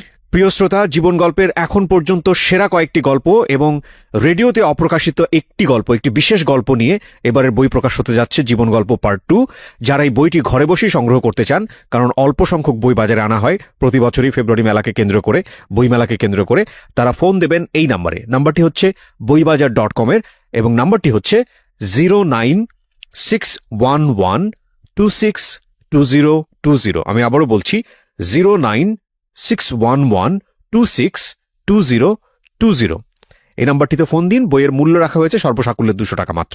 ওকে, যেখানটা আমরা ছিলাম। এখন ওর বাড়ির থেকে আসার পর আমি যখন আমার বাইরে যাই, বাইরে যাওয়ার পরে ও যখন চাকরির জন্য হয়ে যায়, ও ট্রেনিং এ চলে যায়, আমি বাইরে চলে যাই। বাইরে যাওয়ার পরে ও আস্তে আস্তে মানে আমার প্রতি মানে আর কি আমার পিছে সাইড কাটার চেষ্টা করতেছে। তখন আমি বলি কি হলো তোমার? পরে ও আমাকে বলে যে দেখো এখন আর কোনো কিছু সম্ভব না, খালি ও এই কথাই বলে আমাকে তুমি মাফ করে দাও, এখন আর কোনো কিছু সম্ভব না, আমাকে তুমি মাফ করে দাও। আমার এখন টাকার জন্য ও অন্য জায়গায় বিয়ে করবে, ঠিক আছে? ও অন্য জায়গা থেকে মানে যেটা ডিমান্ড বলে সেই ডিমান্ড এখন ওর সরকারি চাকরি হয়ে গেছে, এখন অন্য জায়গায় বিয়ে করবে, বিয়ে করার কারণে ও এখন আমাকে আর চাইতেছে না। তো ওর মাকে আমি জানাই যে আমরা বিয়ে করছি, আমরা সংসারও করছি, আমি ওর মাকে জানাই। তো ওর মারা কেউ আমার কোনো কথা শুনে না। আমি মানে যেভাবে পারি আমি আমার পরনের জামা বিক্রি করে আমি ওর জন্য টাকা পাঠাই।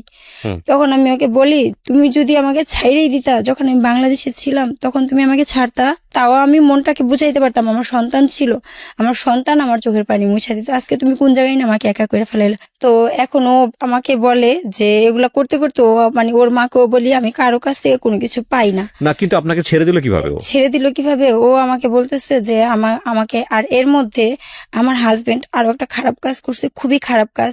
আমার কিছু ছবি ওই স্ক্রিনশট মাইরা ওই ছেলের কাছে পাঠাইছে। হ্যাঁ, সেই ছবিগুলো স্ক্রিনশট মাইরা ও পাঠাইছে, সেগুলার জন্য ভিডিও ফুটেজগুলো যেগুলো ছিল, হ্যাঁ ওই স্ক্রিনশট মারছিল, স্ক্রিনশট মাইরা সেটা তো আমি জানতাম না, সেটাতে আমার চেহারাও ছিল। সেটা পাঠায় পরে দা ওকে অনেক খারাপ খারাপ কথা বলছে। এখন ওর সেগুলা মাইন্ডে লাগছে, এগুলা নিয়ে আবার ও আমার কিছু ছবি কিছু স্ক্রিনশট মারছিল যখন আমি বাইরে ছিলাম। ও আমাকে সেগুলা ব্ল্যাকমেল করছে। কি ব্ল্যাকমেল করেছে? বলছে আমি যদি কোথাও যাই তাহলে ওই ছবিগুলা দেখাবে।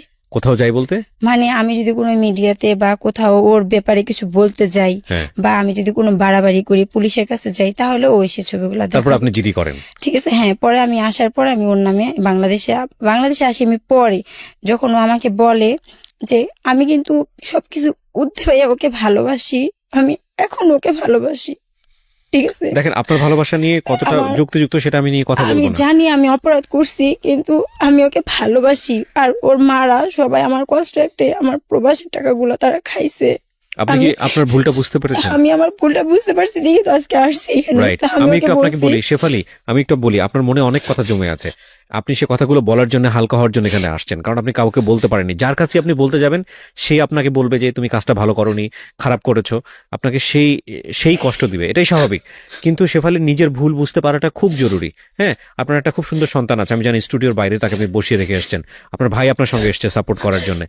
তো আপনি তো আপনার নিজের ভুলটা বুঝতে পেরেছেন, এটাই সবচেয়ে বড় কথা। আপনি আল্লাহর কাছে মাপ চান। আর দ্বিতীয় কথা সেটা হলো যে এই ছেলেটা আপনাকে যেহেতু হুমকি দিয়েছে, আপনি তার নামে জিডিও করেছেন। জিডিটা কবে করেছেন? জিডিটা আমি 26 তারিখে করে, জিডি থেকে মামলা হয়। মামলা হয়ে গেছে? মামলা হয়ে গেছে, কাগজ পাঠানো হয়েছে ওর কাছে, আজকে ওর কাছে কাগজ পৌঁছাবে। আপনি জিডির সঙ্গে কোনো প্রমাণ কি দেখিয়েছেন?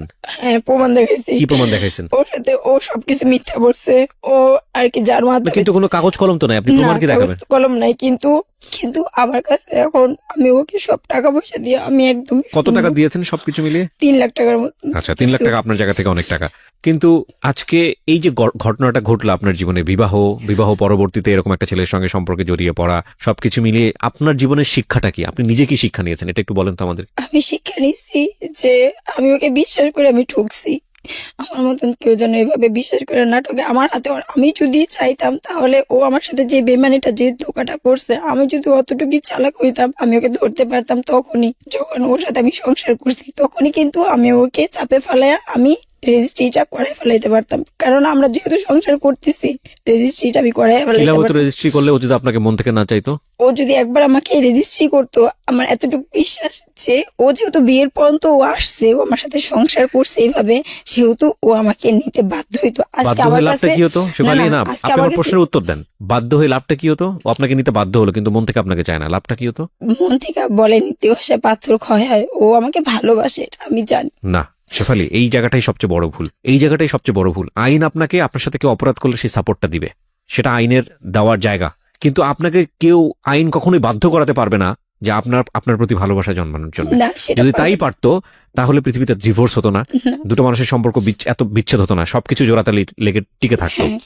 এখন আপনি তাকে পাগলের মতো ভালোবাসেন, সেটা ঠিক আছে, কিন্তু সে যদি আপনার সাথে মাস্টার প্ল্যান করে এগিয়েই থাকে যে এটা শুধুমাত্র অনৈতিক সম্পর্ক, এর বাইরে সে আপনার সাথে কোনো কিছু করতে চায় না, তাহলে এই মানুষটা আজ হোক কাল হোক আপনার কাছ থেকে ছুটতো। কিন্তু আপনি সেটা অ্যাকসেপ্ট করতে পারেন নাই, এটাই হচ্ছে মূল বিষয়।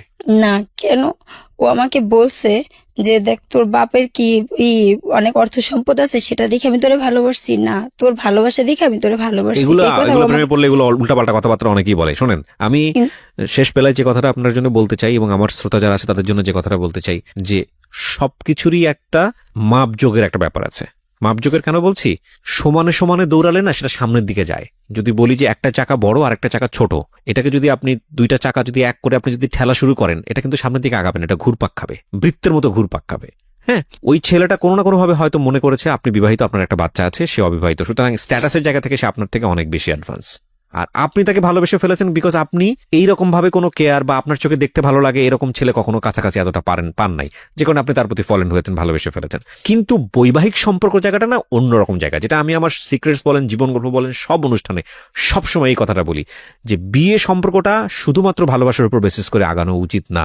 কারণ বিয়ে সম্পর্কটা শুধুমাত্র দুইজনের চিন্তা না, বিয়ে সম্পর্কটা দুইটা পরিবারের বন্ধন, এবং সেখানে কিন্তু না, ব্যালেন্স না ওর- থাকলে ওর ফ্যামিলি, ওর মা, ওরা সবাই আমাকে বলছে যে তারা আসবে, তার বড় মেয়ের জামাই আসবে, তার বড় মেয়ে আসবে, আইসা আপনি আমাকে কখনো কাবিন করে ফ্যামিলিতে নিয়ে যাবে। আপনি কখনো ওর ফ্যামিলিতে থেকেছেন? হ্যাঁ, আমি ওর গেছি। ফ্যামিলিতে গিয়ে সংসার করেছেন? হ্যাঁ, ওর- কত মাস থেকেছেন ওর আমি ফ্যামিলিতে? কত মাস না, আমি যাবার আগে ওর মা আমাকে নিয়ে একবার দুইবার যাওয়া না, আপনি একটানা 2-3 মাস থেকেছেন ওর ফ্যামিলিতে? না। তাহলে আপনি বুঝবেন কি করে আপনার ফ্যামিলি? একদিন 2 দিনের জন্য যাওয়াটা কিন্তু একটা পরিবারকে জাজ করার জন্য এনাফ না। আপনি একটা বিবাহিত মানুষ, আপনার বাচ্চা নিয়ে যখন আপনি পুরোপুরি পরিবারে সেটেল হতেন, কাবিন করার পরে হোক, যা পড়ার পরে হোক, তখন ওটা কেমন হতো সেটা কিন্তু আপনি এই 2 দিনের সম্পর্কে আপনি কিন্তু বুঝতে পারবেন না। তো আমার মনে হয় কি এগুলো একটু যাচাই বাছাই করে যাওয়া উচিত।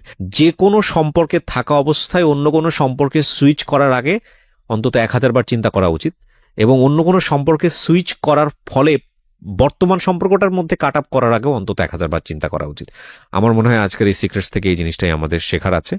আর সবচেয়ে বড় কথা হচ্ছে, সবচেয়ে গুরুত্বপূর্ণ যেটা, যে এই ভিডিও এগুলো আমাদের জীবনে এখন মানে ভাইরাসের মতো, সবাই এটার মধ্যে ইনক্লুডেড, সবাই মানে এটা এ কারণে জোর দিয়ে বলছি, যেটা এত বেশি হয় এই ডিজিটাল যুগে, মানে এগুলো কিন্তু কোনো কারণেও যদি আপনারা একেবারেই ব্যক্তিগত পর্যায়ে legal relationship like husband and ওয়াইফের মধ্যেও যদি এটার যদি চর্চা হয়, তাহলে অবশ্যই আমি মনে করি যে এটার সিকিউরিটি সেই লেভেলে হওয়া উচিত। And the thing is that, প্রথমত করা উচিত না এগুলা, আর দ্বিতীয়ত যদি এটা হয়েই যায় তাহলে সিকিউরিটিটা সেই লেভেলে থাকা উচিত, বিশেষ করে হাজব্যান্ড অ্যান্ড ওয়াইফ বৈধ সম্পর্কের মধ্যে। অ্যান্ড যদি কখনো ফ্ল্যাশ আউট হওয়ার কোনো ধরনের কোনো রিস্ক থাকে, don't worry about this, cause বাংলাদেশে আইন আছে। কেউ যদি আপনাকে ব্ল্যাকমেইল করতে চায়, কেউ যদি আপনাকে এটা নিয়ে